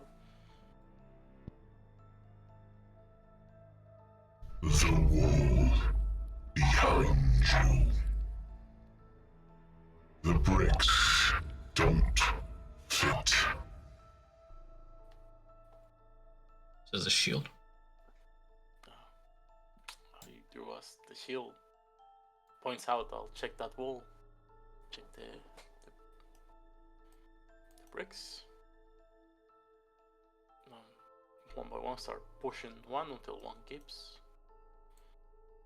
Revealing a room beyond a secret passage. Ooh. Let's go in and find what it is. Beyond, the sort of study. Laid on tables and shelves are diaries, contracts, and logs, all of which are aged more than a century old. Many of these documents contain information about the lives of the Hellriders who were slain in combat at the Battle of Avernus. A stack of 8 leather-bound journals rests atop a large writing table in this cramped chamber.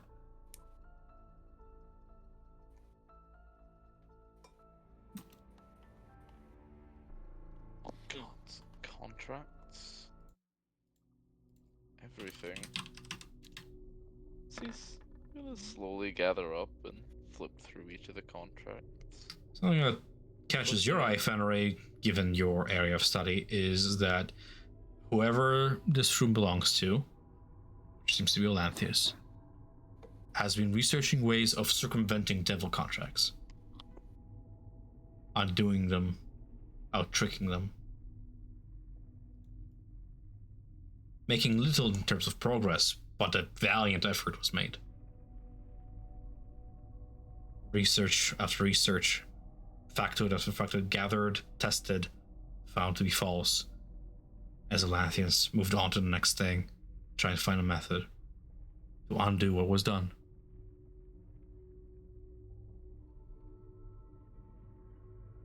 Otherwise, there are his 8 leather-bound journals. Charles would like to start flipping through those journals. Okay. You smell dust as you flip open the page. It reads, I take up quill once more beneath this cursed firmament, not for posterity's sake, for I doubt this parchment shall e'er again see the sun, but to unburden my soul that no longer dreams, and a heart that no longer beats. We rode in glorious formation once, our blades held aloft in Zariel's name, her wings outstretched above us like a shield of flame.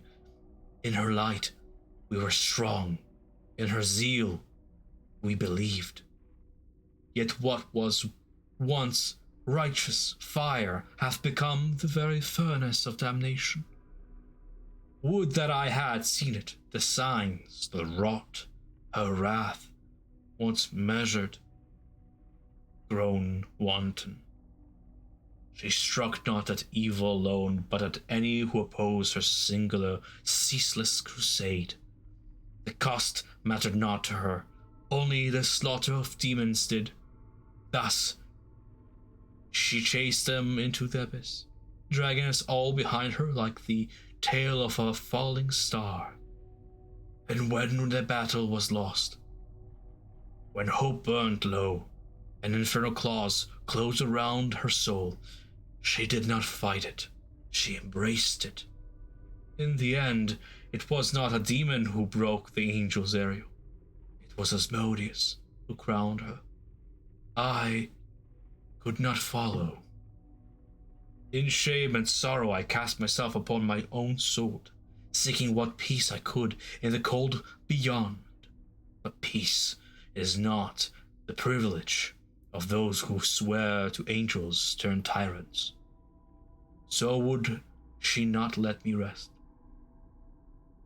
By her will I rose, remade in mockery, a death knight, a hollow echo of what once was noble, my oath now a fetter, my faith a chain. Haruman, he took to this new order with appalling fervor. Once a comrade, he is now but a flash in Zariel's hand, a devil who finds purpose only in the torment of others, and no shred of mercy remains in him. And yet, not all is lost in shadow. Yael, brave, brilliant Yael. She saw the truth when I did not. She stood for what was just, even as we faltered. I was too blind, too bound by loyalty to follow her example. But my heart, what little remains of it, is hers. In the margins of my memory, I recall her whispering of a place, a sanctum sealed beyond reach, where Zariel's blade might lie in wait still, uncorrupted. I know not the way, not truly. But I believe she hid the sword somewhere beyond Zariel's sight, beyond even the eyes of hell. I grieve for my warriors who lie entombed within these halls. Their names echo from the stone bound by their vow to a master who betrayed them. I, too, am bound. And yet, should a hand reach out to break this chain, I would take it.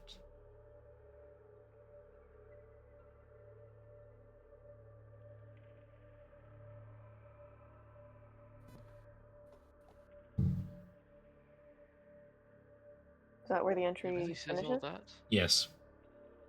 Okay.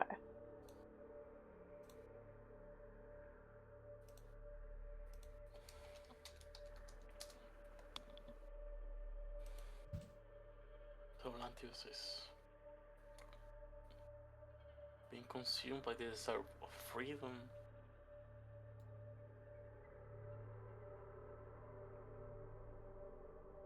But where could he be? I walked this place for hours. The air grows heavy, Yep. the kind of pressure that sets teeth on edge, makes the dead stir in their graves. From somewhere above, through layers of stone, you hear the distant snort of beasts and the grinding squeal of iron-shod wheels against rock. Footsteps follow, measured, metallic, echoing. Each one falls like a funeral bell. From the far end of the crypt, a figure emerges, crossing the threshold of this place, of this chamber.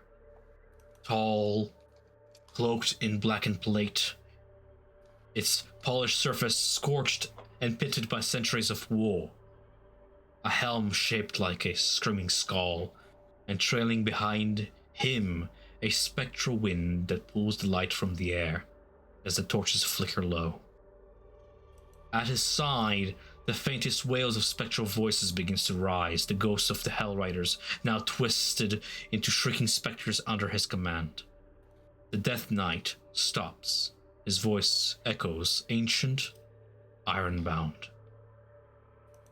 Who dares trespass upon this consecrated ruin? Whose hands foul the pages and stir the ashes of the fallen? The sanctity of these dead is mine to guard. I care not for the coward's curiosity. Speak thy name and thy purpose, that I might etch them on thy tomb.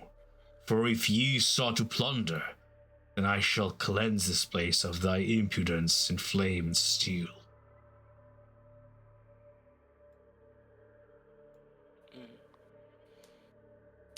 I'll reply, get my full name, Hector Salazar, from El Turel. We came to bring peace to the riders that are being tortured here, to break their chain that should have never been made, to search for that named Olanthius, to fulfill his destiny and grant him peace once and for all. Excellent. Giving an opportunity for the rest of the party to speak as well, along with Hector's words.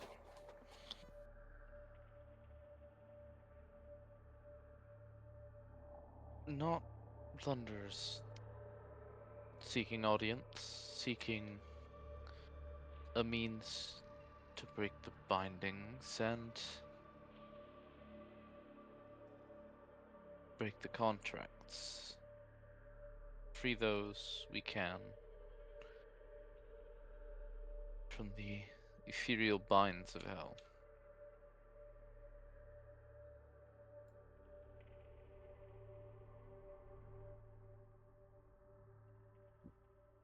Anything from Dralis? No, I think he's staying quiet during this. Hector, roll me persuasion with advantage. Fenore, roll me persuasion, normal roll. Dralis, roll me persuasion with disadvantage. Yeah, okay. Oh boy. 14.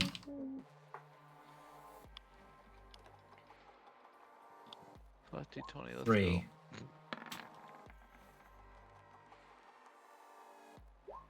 17 with disadvantage. 17 with disadvantage.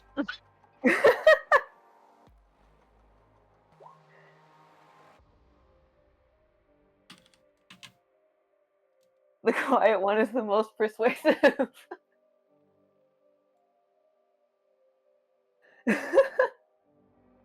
You don't sway me with honeyed words. He I reaches, like that guy. He knows when to shut up. he reaches for his blade, drawing forth the infernal steel, and lifts it toward the book held in Drel's hands. Pointing at the book, then swiveling the blade toward the podium behind him. That is not yours to keep, and you would be wise not to handle such dangerous artifacts. The ire of Haruman is a flame you do not want upon thy tongue.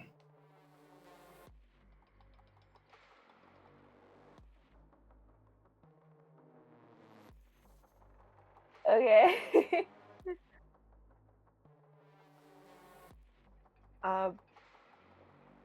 He'll kind of just like put it down on the desk beside him and like hold up his hands like, okay, I'm not touching it. He Wait, bangs Travis, the seal of his sword upon the destroyed seals. Do you know for how many years, how many trappings I have suffered, unable to do what you have done here? For I have sworn to protect this place, and warded against entering the very chambers that have guarded these steels for oh so long. Then perhaps it is fate that we shall meet here, as we have. Salazar, for I know the name well. What is it that you seek? Truly. For I have given up on hope long ago. What hope is there against the Archduchess of Hell?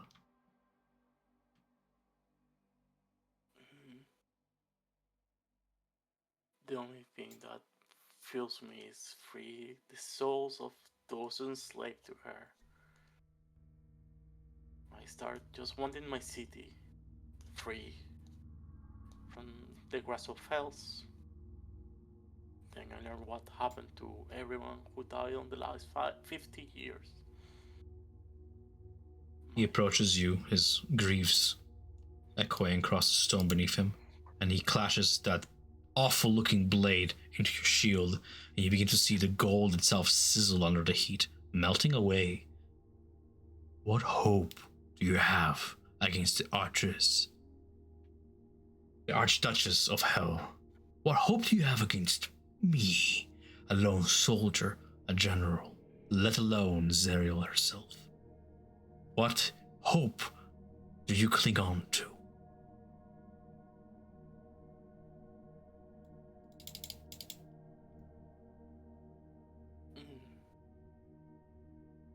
The only reason that I cling on to this is we cannot fail.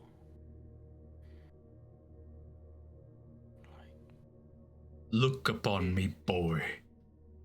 witness failure clad in iron. I assure you, you can fail. He clatters the blade once more. This one I'm pushing in a little bit against the shield, pushing you against the wall. You can feel the pressure of it. What hope do you hold on to?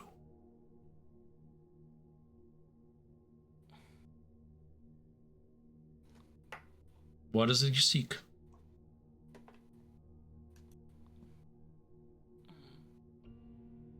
Salvation for what could remain of my wife. Like, living in the hells for an eternity, it will be worth it if she can escape from this place. Even if it's a foolish attempt, I must try.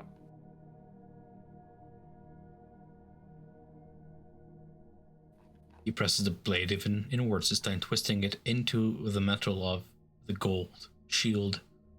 Even if you survive Maria's blade, what comes next? How do you fall? How do you fell an angel such as Ariel? How do you defeat such an archduke? What is your plan? What hope do you? How do you aim to achieve to do what he couldn't do all these years?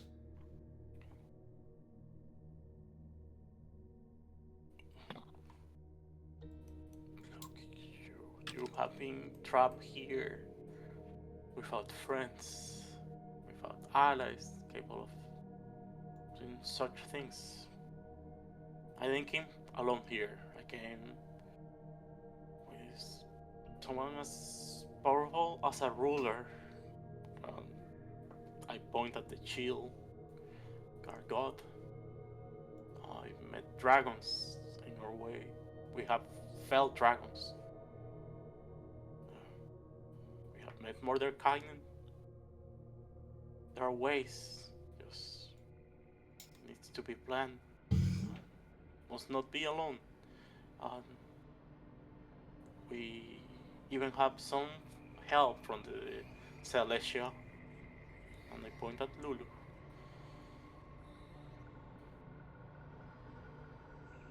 The blade swivels toward Lulu now. What hope does this one cling to, that he dances so in circles around me? And Lulu says what you did not. She mentions the sword, and at that the blade lowers.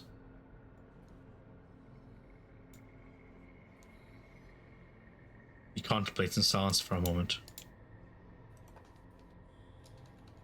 The place thou seeketh, I know it well.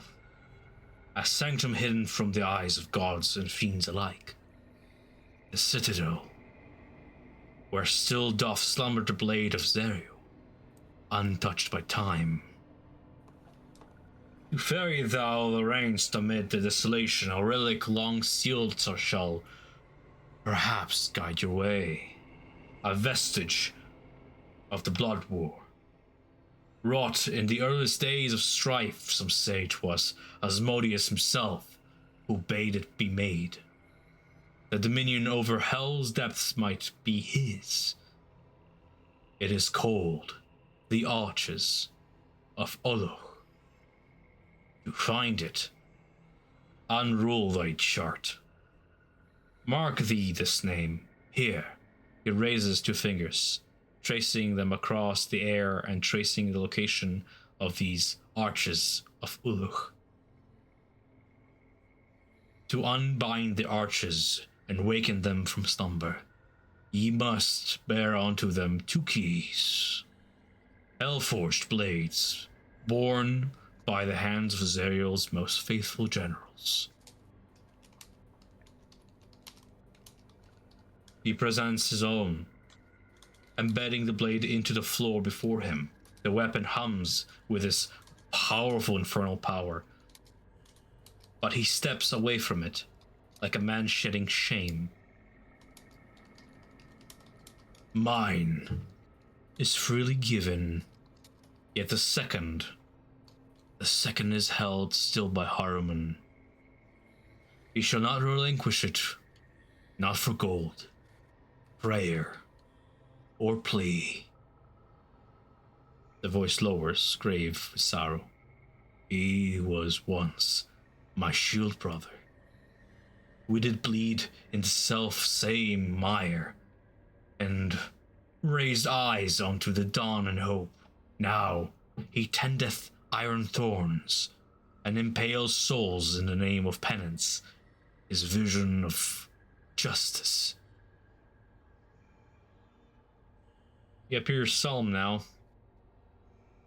You did not reach a core part of him, did not show him the hope he was hoping to see in you, but he gives you nonetheless a chance to do what he cannot.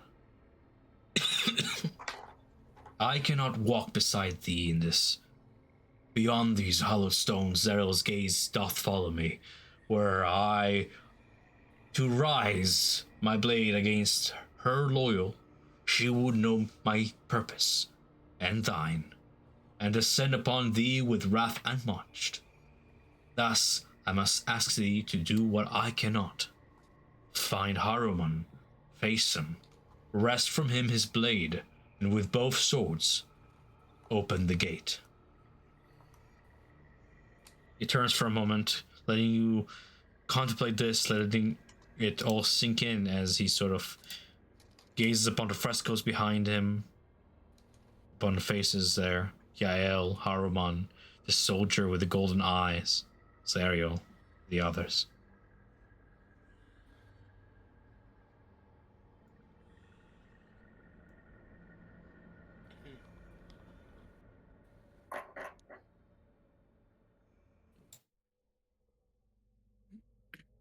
You say that Haruman will punish anyone who carries her volumes.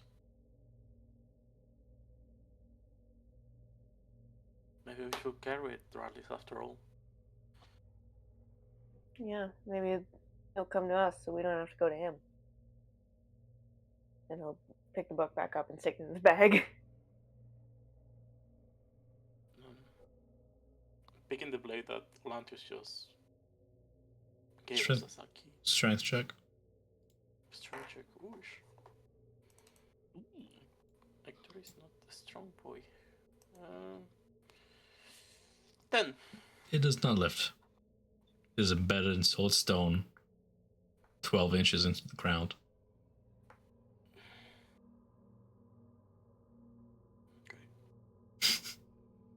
I'll keep jiggling it while I talk, I guess. Can Jarlis So, come over and help? as I was saying,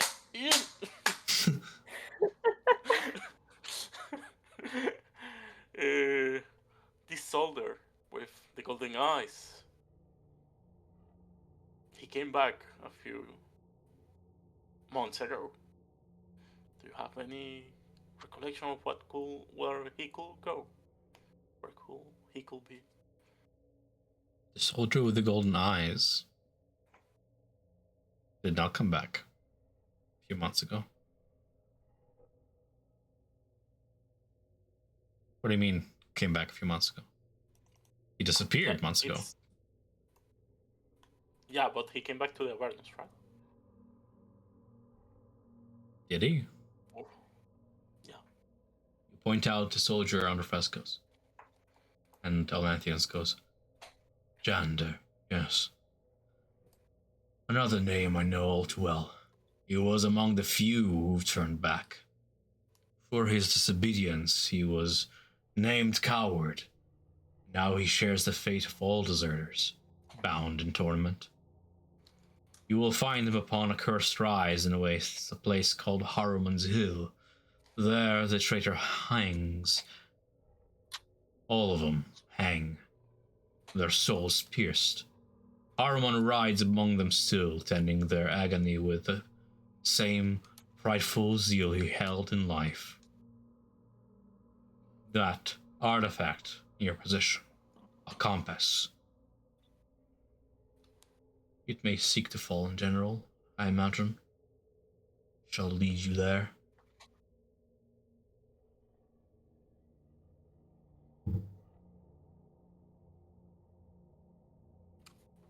What about you? You Should you fail in this task, which I suspect you will, as so many others have, I shall find this blade returned to me in due time. There will be no punishment toward me. My service is forevermore. My use tied to this place, perhaps to new purpose afterwards. Only time will tell. What can she do to me now that was not already done?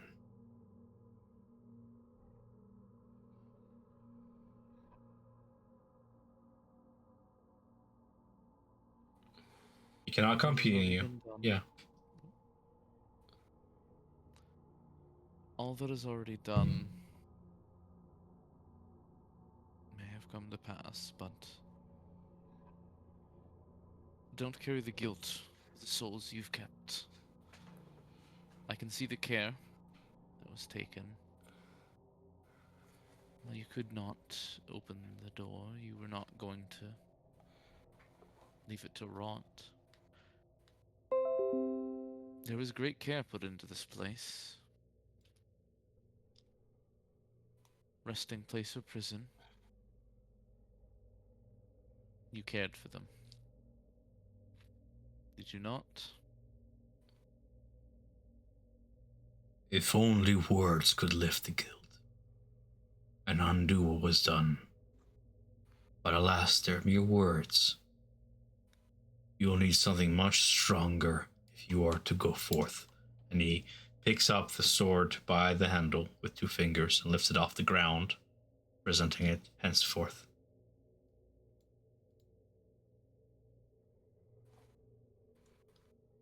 Bit of a show off there. Who is he presenting it to? He's not even glancing in your group's direction. His gaze is still up on the frescoes. Lulu picks up the sword. What are you guys for? Yeah. Oh yeah, Lulu. You keep this sword. You've earned it. Okay. Lulu loot day. I'm gonna joke to you guys. I'm saying Hector will take it. Lulu, drop it. When did you say you would take it? You were silent. Didn't come through. I'm mute, maybe, I don't know. You were silent, my guy. Come on. Add to your inventory. You'll be able to find this magic item. It is a Hellfire, one word, greatsword. Ooh-wee. Nice. Hellfire longsword. Okay. Greatsword. Oh, great sword. Okay. Great sword. What is that? It's a sword used against cavalry. Oh. It's a really good sword. Okay, got it. I was gonna ask something else before we left. Oh, yeah. Those books of Harmon, why is he adding new names to it? Like, you write hundreds of years ago, these ones are recent names. Yeah, and new deserters keep being added to his roster of prisoners as he hunts them down one by one throughout the years, as evident by Jander being caught very recently. It's a log Oh, of so these are prisoners, the ones that have not been a caught, hunting okay. list.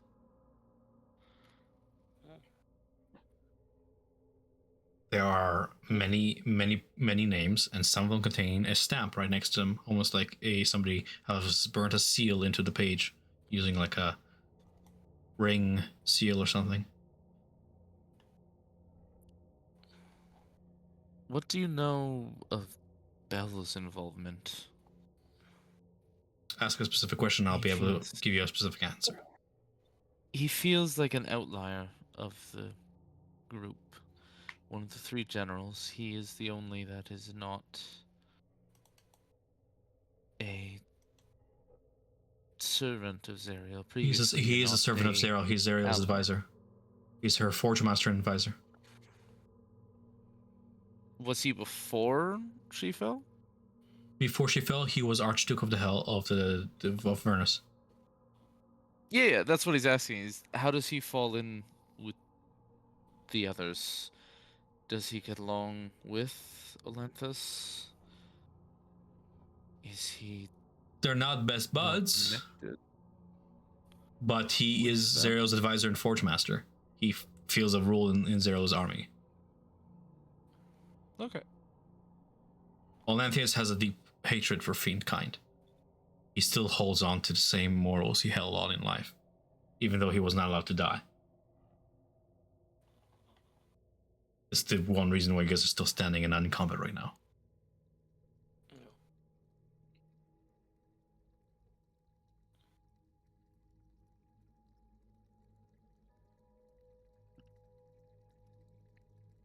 And Haruman, do they have a connection outside of Zerial's Of course, reign? like I said, they were shield brothers. Like Olanthius was talking about him. Like No, basically, they were like Paul with Haruman. Bell and Haruman. They each have their own duties. They're not best buds. They're co-workers. Okay. I forgive me. Reluctant coworker. This is Tom really struggling. This is my fault. I'm struggling to see what you're asking me. It's just like Fen kind of putting together the story. It's just Yeah. Bell feels out of place with the rest of that whole. Why does he council. feel out of place? Everyone else in the council had been like a Hell Rider or had been part of Zerial's original army. There are Bell plenty. There are plenty of fiends in Zero's army. She's Archduchess of the Hells. Plenty of devils serving her. Bell being one of them.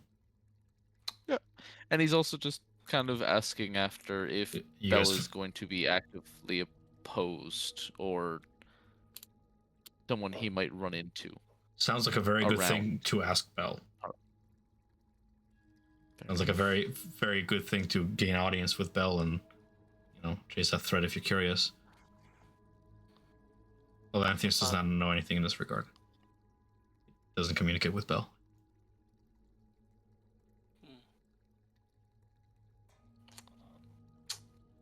Olanthius, if we beat the chances you give us, is there anything you wish besides peace?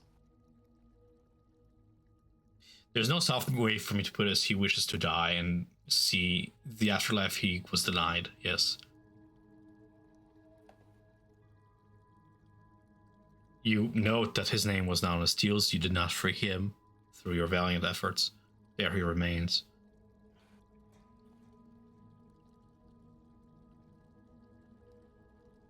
What if you're striking them? All that bring you peace.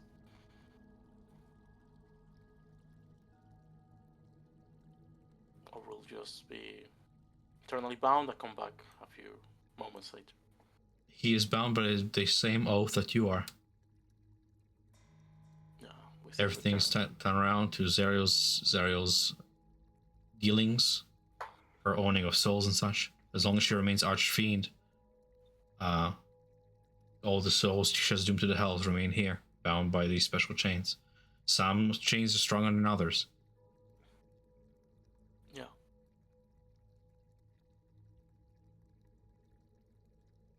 Oh. Then we can leave this place. Haruman, get the second key.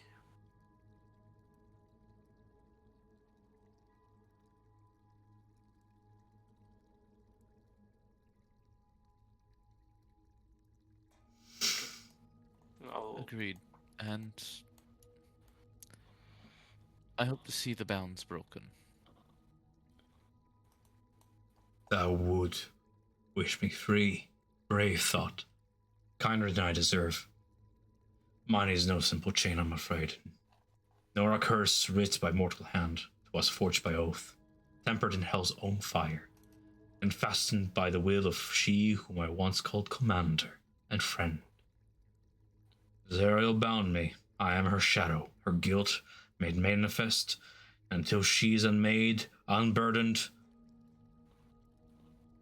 Either I remain. Should there remain in her a fragment of what she was, should light still flicker within that fallen star, then perhaps, in redeeming her, the chains that bind me and others might at last fall away. But such hope is thine to bear, not mine. I have long since laid mine down. Go then, and may Providence steady thy step upon cursed ground. What lies ahead shall test more than blade will. It shall weigh the worth of thy soul. He turns, just slightly, the full weight of decades pressing down across his pauldrons. And should fate guide thee true, shouldst thou stand before the citadel's light and glimpse the one who bore the sword into that darkness, tell her I have not forgotten the vows we spoke, nor the light we shared, nor the love I dared not name. Tell Yael I remember. Where would the party like to go next? I will say Hamuran. Haruman. We need the second key. Should the party wish to do anything else in the crypt, go ahead. Otherwise, Olanthius will remain here in his solemn rest, buried in memories. You guys are free to maneuver out of his darkness, cursed as it is, and prepare for the journey ahead. Alright, let's go find Harmon. Agreed. Though they sound a good deal more sadistic.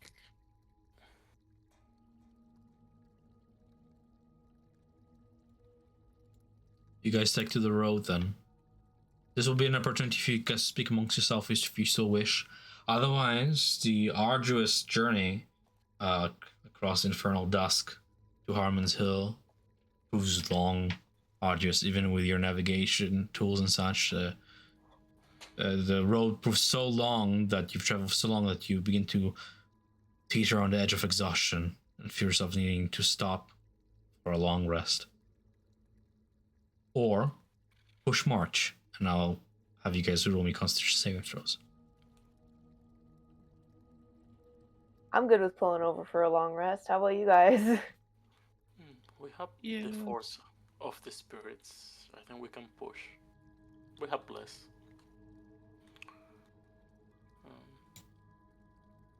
But go ahead, Fenno. You were saying something. I think it best to face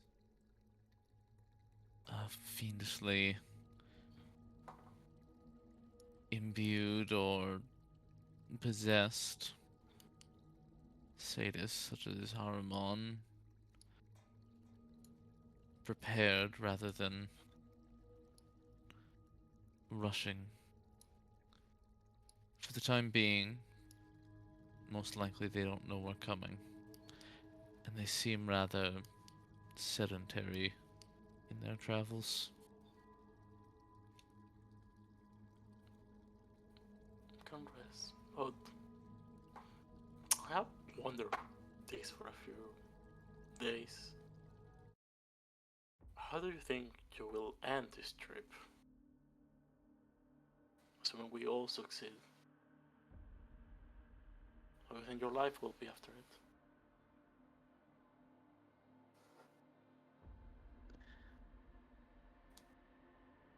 Changed, no doubt.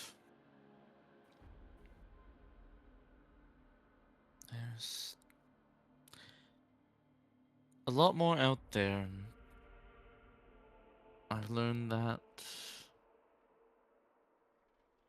I may need to work upon my limitations.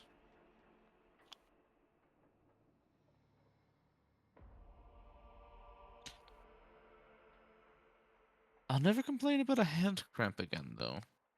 Nor a paper cut. Nor heat. You know, I realized I was getting used to it when I found the singes on the backs of my robes earlier.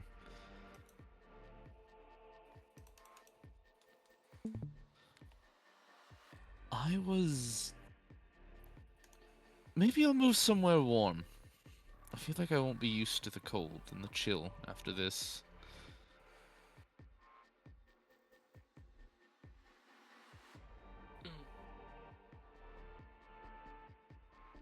What about you, Tralis?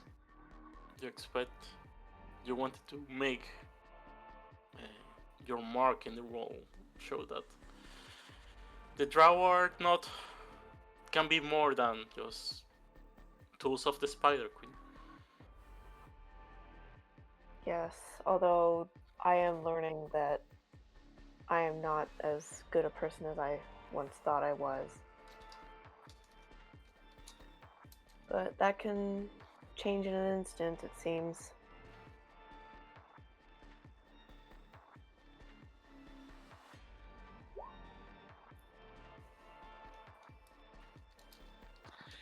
I think Fano kind of shifting in his seat. Looks over a little. Don't let the old man get to you, Bralis. The wallowing in guilt over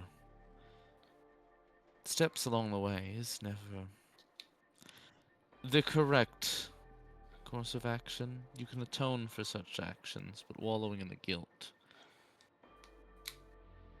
it feels like a spit in the face that you're making your own guilt over it something more than the sacrifice given. No? It's hard not to be guilty, though. But I guess you're right. There's no point in wallowing in it. Just focus on doing better for the future. Exactly, and the rites you continue to do are what matter. If it lights your burden, Rollis, it is the sacrifice we're making to save something bigger than us. Bigger than the souls that we're consuming, sadly.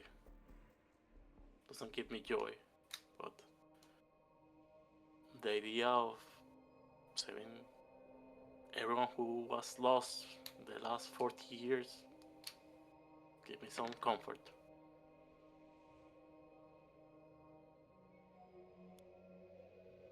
I hope it can give you some too.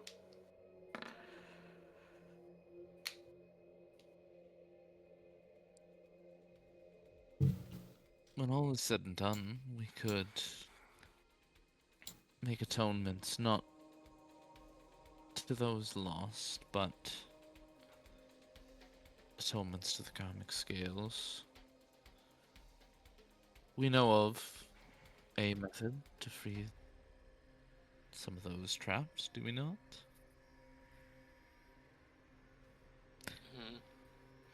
I know you don't trust Gargot, but he showed me the way of freeing those shackle, destroying the contract. But we need to be able to get through it first. That will be the hard part. Hector, roll me intelligence check. This is like memory. Sure. Intelligence check. Normal roll. 18. Just a quick note. Do with this information as you will. The infernal metal of the blade you were given, the greatsword in your possession, while it is made from the same infernal metal as your war machine and other such contraptions in the hells, it's veined with hellfire. And you have seen this once before. This blade is shaped in the same fashion as Oni's katana. Okay. With the same magical properties.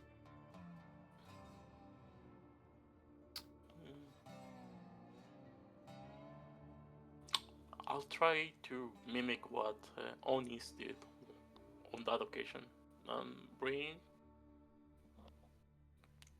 a soul coin out. Mimicking her actions. Caught through the spirit of it. So laying the soul coin down on the ground, sort of smashing it with a sword. Yeah. As soon as the metal connects, there's a spark, and the coin is sundered apart. And you swear, though your perception into the ethereal realm is not very strong at this moment, you saw the slightest flicker, a trace of some spiritual essence flicker out of the soul coin, freed into the ether of the world. The soul coin, the one you sundered, is absolutely completely destroyed.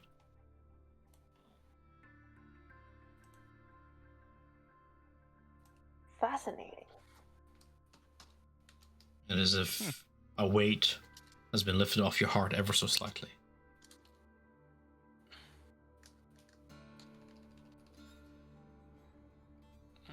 Lulu approves. Lulu gains the ability to shapeshift into a full-size mammoth.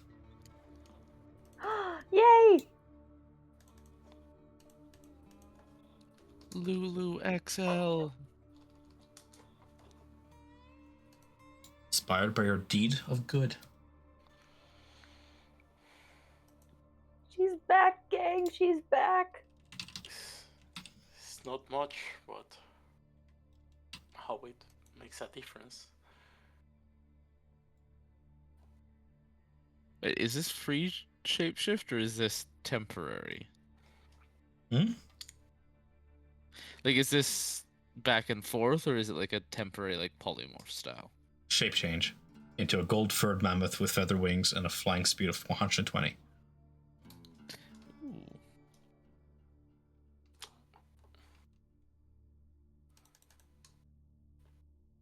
Twice per day. No, sorry, once per day. Okay.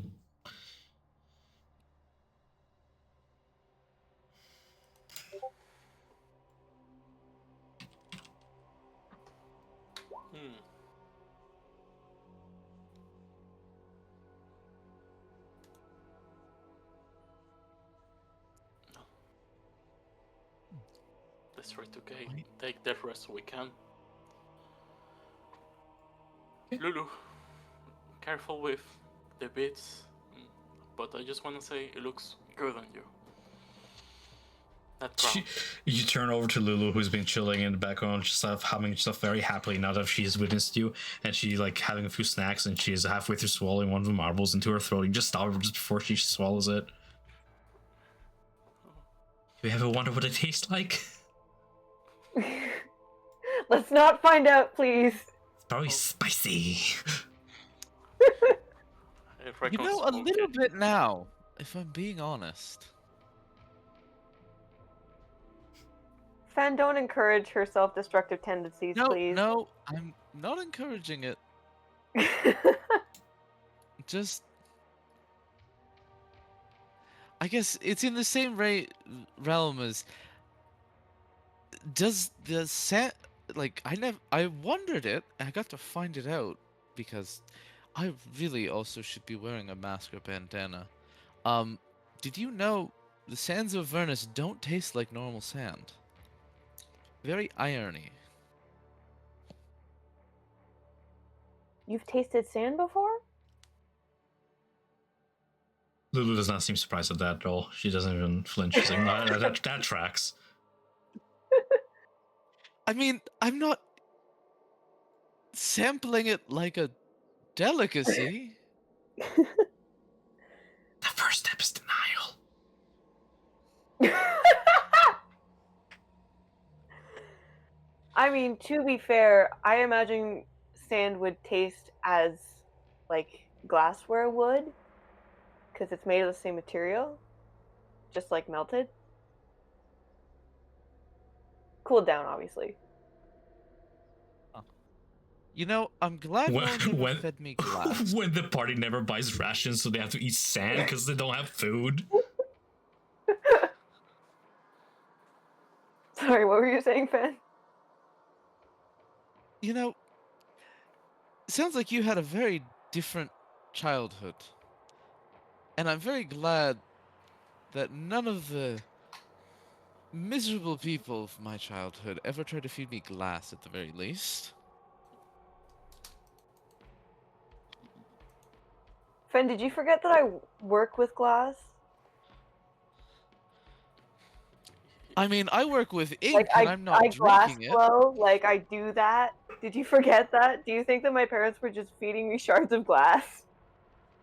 You know, I was about to say, I said I work with ink and it's not like I drink it. The number of times I've chewed on a pen and tasted ink, honestly, I can't even argue with you at that point. Memories flash in the back of Jos's mind, perhaps, of times bygone, of the matron of the house feeding worse things than glass to some of the more misbehaving slaves. Thankfully, you were spared Yeah. abuse. He looks a little bit traumatized by that, but, like, enough to kind of cover it up with, like, thinking about, like, him, like, licking his own, like, glass sculptures. As you guys take on your long rest, the infernal dusk never fades in Avernus. Hard to tell when twilight settles and when night comes in this place with no night, or stellar objects, for that matter. Above your camp, the sky is a perpetual wound of ash and fire, bleeding light through cracks in the clouds as meteorites streak across the heavens like damned souls plummeting to their next punishment. Your infernal war machine groans and hisses beside you, cooling in the embers of the day's journey. The air stinks of that brimstone and oil that you've semi-gotten used to by this point. Somewhere in the distance, the scream of a dying thing echoed once, then falls silent. And then, a pulse. Faint at first, like a tremor. The shield of the hidden lord grows warm in Hector's grip, its voice curling into the mind of his wielder like a breath of smoke as you hear the words "a foul presence stirs." The ground in front of your camp bubbles as if something unseen is boiling beneath the rocks. Then a harsh crack splinters through the air, and a rune-scorched circle carves itself into the soil, a summoning sigil, pulsating with deep violet light, inscribed in the abyssal glyphs of Lolth. The heat intensifies. Smoke roils upwards. For a moment, all is still. Then they emerge. Two massive shapes crawl forth from the depths of the summoning circle. Hulking, grotesque demons with clawed hands, bestial maws, and burning eyes. These are oh so familiar to you, Jealous. These are Dragloths, sacred guardians of the high houses and the priests of Menzoberran's and the other great cities of the Drow. Between them, let me change up the music. Between them, smoke parts for a final figure, tall, regal, and robed in spider silk armor. Her every step deliberate, adorned with symbols of Lolth and bearing a long sword of exquisite abyssal craft. Skin is like that of dark violet of polished obsidian, her silver white hair tumbling like moonlight, her crimson eyes gleaming with disdain as they scan your group. She does not speak at first, she does not need to. Her posture alone radiates command, the Dragoloth sneer at her side, flexing claws and muscles towering behind her like silent executioners. And in that moment, Dralis, you know exactly who this woman is. Nimira Rillinveris. Or Rilliners, I guess is how you pronounce your last name? Young I figured it was Ryla Nerves. Rylaners. Nimira. Youngest sister, dearest. The one who should have taken Drows's place in the Underdark in its cruel lattice of power. The one who now stands before him, armored by House Rilliners, accompanied by demonic guard beasts bred to serve the matron of the house. Then she speaks, a voice cold, cruel. Kneel. You stand in the presence of your betters. A long silence follows her command to kneel. Then she steps forward, her armored heels clicking against the scorched earth. Her crimson gaze sweeps across the group with this thinly veiled contempt, pausing briefly on each of you, dismissing you in turn, one by one. When her eyes settle on Dralis, she lingers. But she does not see him, not truly. Instead, her lips curl in disdain as if the taste of the air itself offends her. You, male, inform your mistress that her sister has come to retrieve her. Her hand lifts at that to issue the command. Go now. Tell Sivara she is long overdue to answer the call home. And so she waits, unblinking, imperious. And the name Sivara cuts through the air like a knife. The past, dragged, dredged from those abyssal depths into the present. What do you do? At the sound of his dead name, he kind of like shudders. So like it's more obvious to like Hector and Fan that this like clearly bothered him.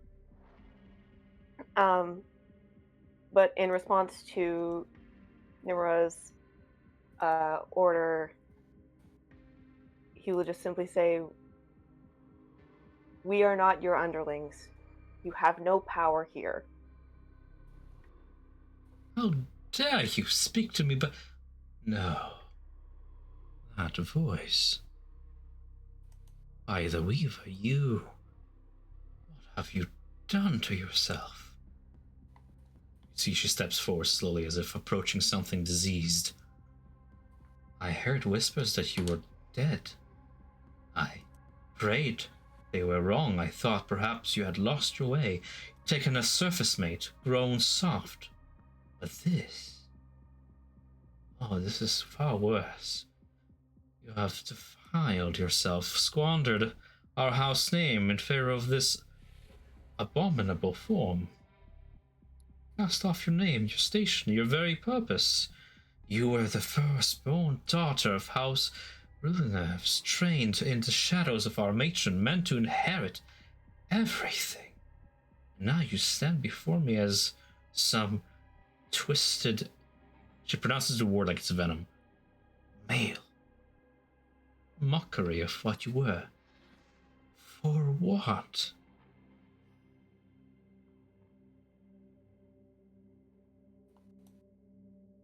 This is simply who I have always been deep down.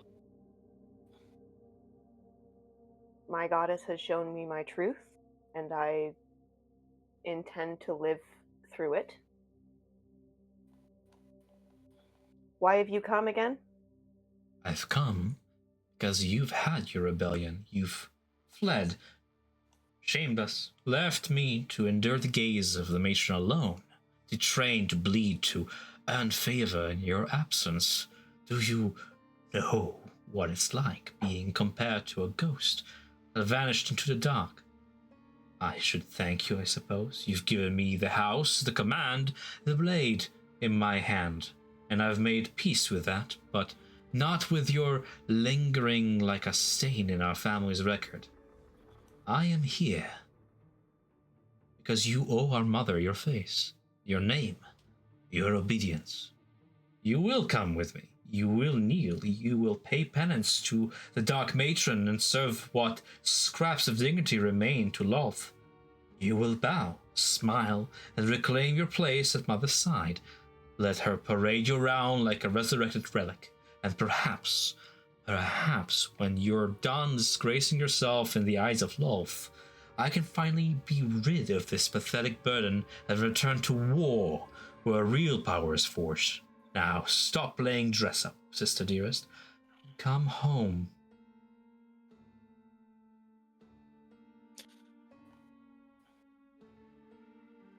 I will not be returning home yet. There is more to do where I am now. Once I am finished, we can talk about my return. But for now, this place needs me. These people need me. And know this, that I'm going nowhere. She straightens at that, venom curling into that cold, regal smile that you've grown oh so accustomed to throughout your childhood. Cling on to your delusions. Very well, I shall play along with your lies. After all, that is one of Lolth's many virtues. Lying to thyself, perhaps, is the greatest of dogmas. I suppose I had to see it for myself. This broken shell of my sister, pretending to be something more. You've already destroyed yourself. I don't need to. I suppose I can be the daughter you failed to be. For the time being, until you decide to come to your senses. She lifts a hand, and the Dragloffs snarl and back away into the summon circle as it begins to pulse once more. I leave you to your shame for now. The glyphs flare one last time as she begins to slowly fade and vanish into that smoke, into that shadow, back into the abyss where she came from. As soon as she leaves, Jarla's like, his shoulders like completely relaxed, like he was like so tense during that. And then he'll turn to Hector and Fen and Lulu and say, "So yeah, that was my younger sister. Charming woman, as you can tell." If it hadn't been family, I was apt to have Lulu try out their new toy. She thinks she's more of a threat than she is. When we were kids, I would often find her crying in a corner because she couldn't do whatever it was she was focusing on doing. She can't be that much of a threat. She sounded like she could use a hug. She definitely could, and I bet Lulu's hugs would do the most work with that. The worst bullies really are the weakest, aren't they? The worst bullies really are the meekest in the end, aren't they? Well, being the youngest, she wasn't always treated with the respect that I was. I was raised to take over for my mother, and when I left, I guess Mother decided that Nimura was next in line, so tore her away from everything she loved. Just out of curiosity, what did she used to love? She said it. She's a major part of the military. She thrives in the chaos of war and violence that inflicts. Just as a point of memory, as few fond memories you have of your sister dearest, her most recent conquest was some gnome village in the Underdark known as Blingdenston. It was a complete slaughter.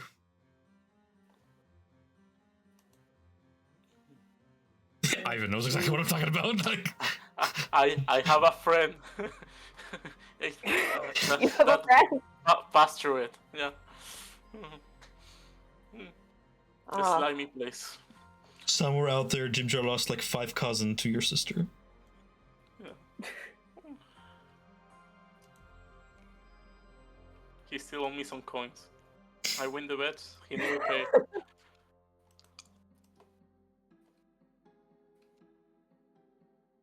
mean, it's a bit of a faux pas to ask a survivor like that. Oh, look at pay you back. look at the elf using elvish words. Faux pas. Fancy ass Rich McGee over here. Yeah.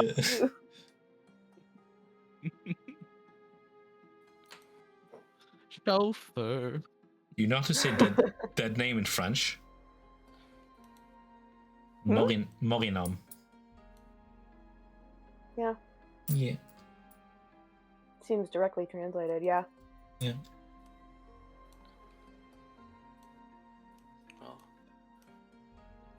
we just have to keep in mind that she find you in this place among all places.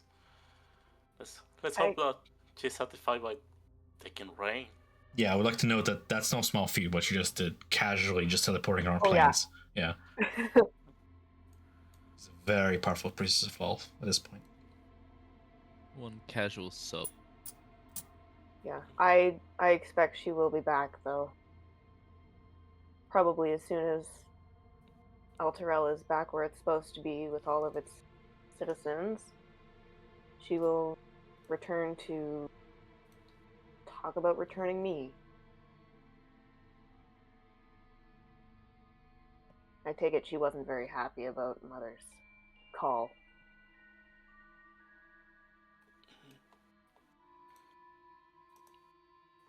Don't know much about the politicians in the Drow society. But I do know that their poisons are relentless. I have seen what's left behind. I think Hector's telling us to check our teeth going forward. So I'm weird for having tasted sand, but you've had drow poison? In many ways.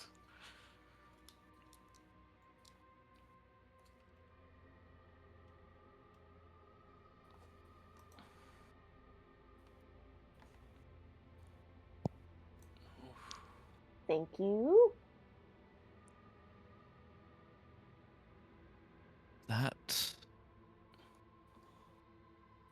is a harrowing prospect, though. Such an enemy outside of the Hells, even.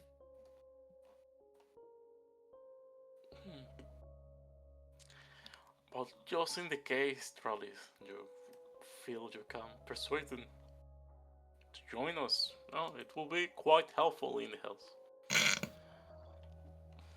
Sorry, I couldn't help myself. Naimara is many things, know. but I know. I can't persuade shit out of her. Shit, I can't Especially stress in this form. Yeah, I can't stress enough that she glanced over at Fenrir and you, and it was like you guys were air. Like you guys were dirt beneath her heels. You can certainly try. I welcome it, but drow be drow. Now, what if we gaslight her that you'll go back after we finish? You want to gaslight my sister, Fen? Be my guest. I mean, I think it sounds quite adequate. Suffocating her I mean, with I probably gas can't do it. and then lighting it on fire. I agree with the plan. I welcome it. I welcome every single aspect of this plan. Honestly, this is the one NPC where I can let loose and just be a bully with no filter. It's great. That's why you're so insistent on adding her today. Oh yeah, no, I needed like a space event. Absolutely, yeah, that's the reason why. Don't just give your character more depth or anything and more fun for you. No, it's just for me to be a bully. Everyone needs to know that to be me sometimes. We all want to talk shit.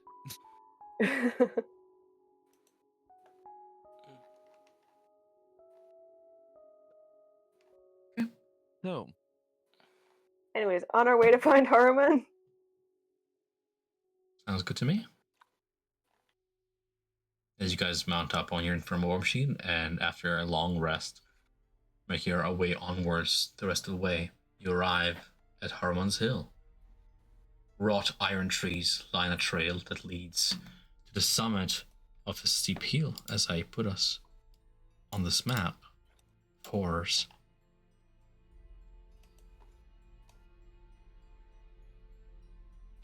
Dralis. Hector. Yes. Your war machine is behind you. Lulu is with you guys in spirit. We're at the end of session, so I'll prepare this for next time. But what you see around you is anguished knights, impaled on the trees, on their metal branches, their bodies writhing in torment as bloated sturges feast on their blood. A sturge is this awful-looking mosquito-like creature, like so.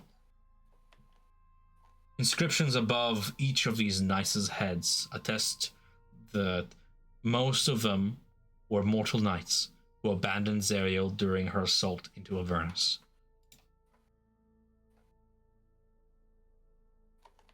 And as you ascend toward the final stretch of this hill, in the distance you can see past the shrieks of the damned as they echo more loudly now, rasping out of dried throats as sturges flit between them like wasps feeding on fruit left to rot.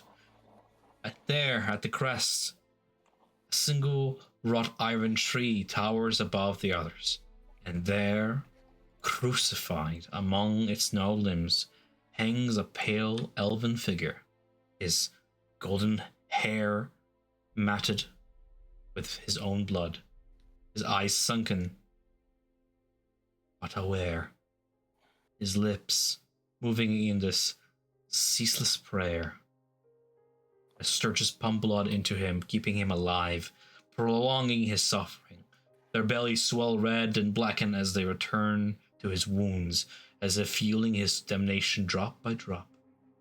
Then, the figures around you stir, screaming out, and the elf lifts his head, weak, as he speaks in a voice dry as dust. See. Lulu freezes, her eyes locked. The impaled elf, a shiver of recognition passing through her as she lands slowly, trembling. Jander. The weight of memory settles upon her. I know you. You rode with us into battle. You left us, sealed the gate behind us. I remember now. You damned us all. And that's where we're going to pick up next time.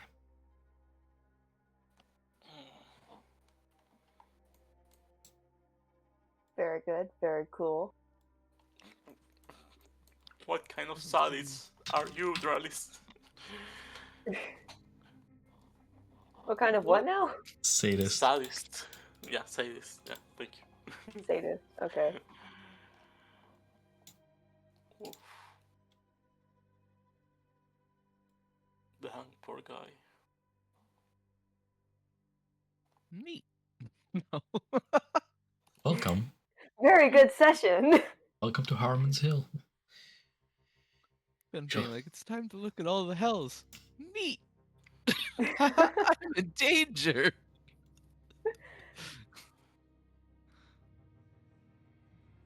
Teehee, I'm in danger. Shit.